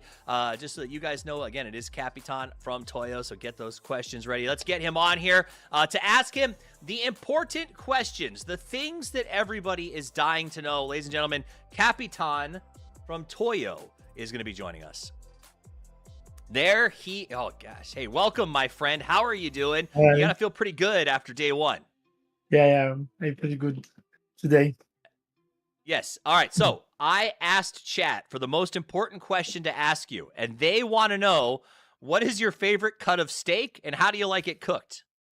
My favorite cut of steak, I think, is we call it here tira de asado, which is a very, very good steak to make in my house, and I think that's my favorite. Nice. Tira All asado. right. Tira basa. All right. I like that. I'm going to have to go Google it to see what cut it is for you guys. Meanwhile, Cameron, any interesting questions? Yeah, I just wanted to ask, because of group stage and now in last chance qualifier, you're in first place. Can you speak to what changes you and the team might have made in order to be able to perform better this weekend? Yeah, I think we changed a lot between the group stage and the last chance. We know that we need to improve in our game to make it to qualify to the grand finals and obviously to win the tournament. So that's our focus right now. But I think we have the clear ideas to make now, and I think we solve all the problems that we have to don't qualify in the group stage. But we improve a lot in the screens and games. So I think, yeah, that we know our problems now, so it's more easy to make it to the grand finals now. Gibson? Yeah, so Capitan, I've been a fan of yours for a long time. We've had a couple of talks over the last year or two, and I've always thought you and Emmy were a really good players together. You two have got this bond. You've taken 2 other players in Pipa and Benya, who played with synergy, another 2 players with a really good bond, and you've come together as a 4. What's it like being inside that team? And do you feel the more you're playing together, the stronger you guys are getting? Because it's 4 really talented players, which have come as 2-2s into one team. Yeah. So Pipa and Benja, I know him because we play together in Synergy, and Emmy, I know him for a long years. We compete each other for too many years and in the lands. So that was very easy to create this team to play. So yeah, I think that's all. And Emmy is like my soulmate, so it's more easy to me to have this team, and I think we have it. We have a good team. I like that. It sounds like synergy is a very big deal for you guys after all these years together. Cameron or Gibson, do you have another question you'd like to ask him before we wrap this up? No, just I guess can we expect more of the same? Or are you going to try and break some sort of points record tomorrow? Because you already have so many points now. Yeah, we have 73, I think, low or less. Yeah, I think we need to improve a little bit. We have a few mistakes that we need to make it clear to the grand finals. But yeah, we are going to play the same style that we have. So I think it's more than the same.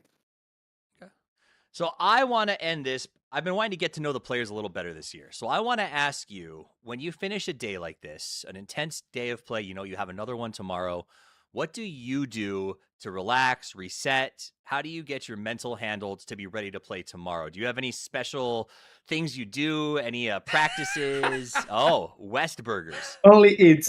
I think that's my end of the day. Only I need to eat so much because it are the 12 p.m. now, so we finish very late. The hungry comes to me very quick. So that's the end of me is eating first thing. I can respect that, and I can also see that that burger has probably been sitting there for a while, and you need to get to it as soon as possible. So let me tell you, we're going to end this, but I want you to have a chance to give a shout-out, a call-out, thank anyone you want to. Go ahead. The mic is yours. Okay, thank you. No, I think only shout out to my friends and the people in the Discord that they always are giving support to us. For my family, obviously, always. Nice. And by that, he means all of us here at PUBG, obviously. Yeah. Capitan, thank you so much for chatting with us. Congratulations on a great day, and I look forward to seeing what you guys do tomorrow. Enjoy your burger. Thank you very much. Bye, guys. He was definitely talking about us, right, guys, as far as thanking his family. It's Sure. We've been together for so long at this point, it has to be true. 8 years, man. It is a wild amount of time. It's good to see these guys put up some numbers. I love chatting with Capitan. Knowing 2 languages and being this amazing at PUBG is always impressive to me. Gentlemen, are you both with me here tomorrow, or am I getting a change out on the roster? Who's coming back? Me? Neither of you? Fine. I guess I'll sit with the other fellas. But that means that I have to ask you specifically for your final thoughts on today and what you expect from tomorrow. So, Gibson, give it to me. Well, you gotta watch tomorrow, because tomorrow 8 teams' dreams are going to be shattered, which means 8 teams plus the dream will continue. The question is, who's going to find themselves into those grand finals? It's all up for grabs. Plus, you get to see 2 incredibly other handsome talent casters coming in. So, like, what's not to love? Why not come back tomorrow for more? I like that. I like that there was a sales pitch in there. Cameron, final thoughts? I mean, I am back tomorrow, so come back for me. That is one of them. But I do think that I'm looking at the leaderboard right now, and I do think that that middle section, there's like 6 to 8 teams just in the middle of the leaderboard that are very, very close. So nothing is decided. We know Toyo and Wujutu are basically in. Everyone else, even all the way down to Duel, like this is looking really, really wide open, more wide open than I can remember any event being halfway through has been recently. So I think a lot is still on the cards. We could see some 180s in performances still going into tomorrow. Tomorrow is going to be awesome. Gibson, you said you're going to be back in the grand finals, so we get to see you again. Is that true? Yeah, I'll be back. Hopefully. Excellent. Hopefully, you're right. Knock on wood, nothing crazy happens. But we'll see Gibson in a couple of days' time. Cameron's back with me tomorrow. We got 6 more games to determine who the big 8 are that join the grand final here for PAS. So make sure you're back at the same time, at the same place. On behalf of everyone in production, all of us up here, and everyone at PUBG, thank you for spending your evening with us. And until we see you next time, play more PUBG, y'all. It's good to be.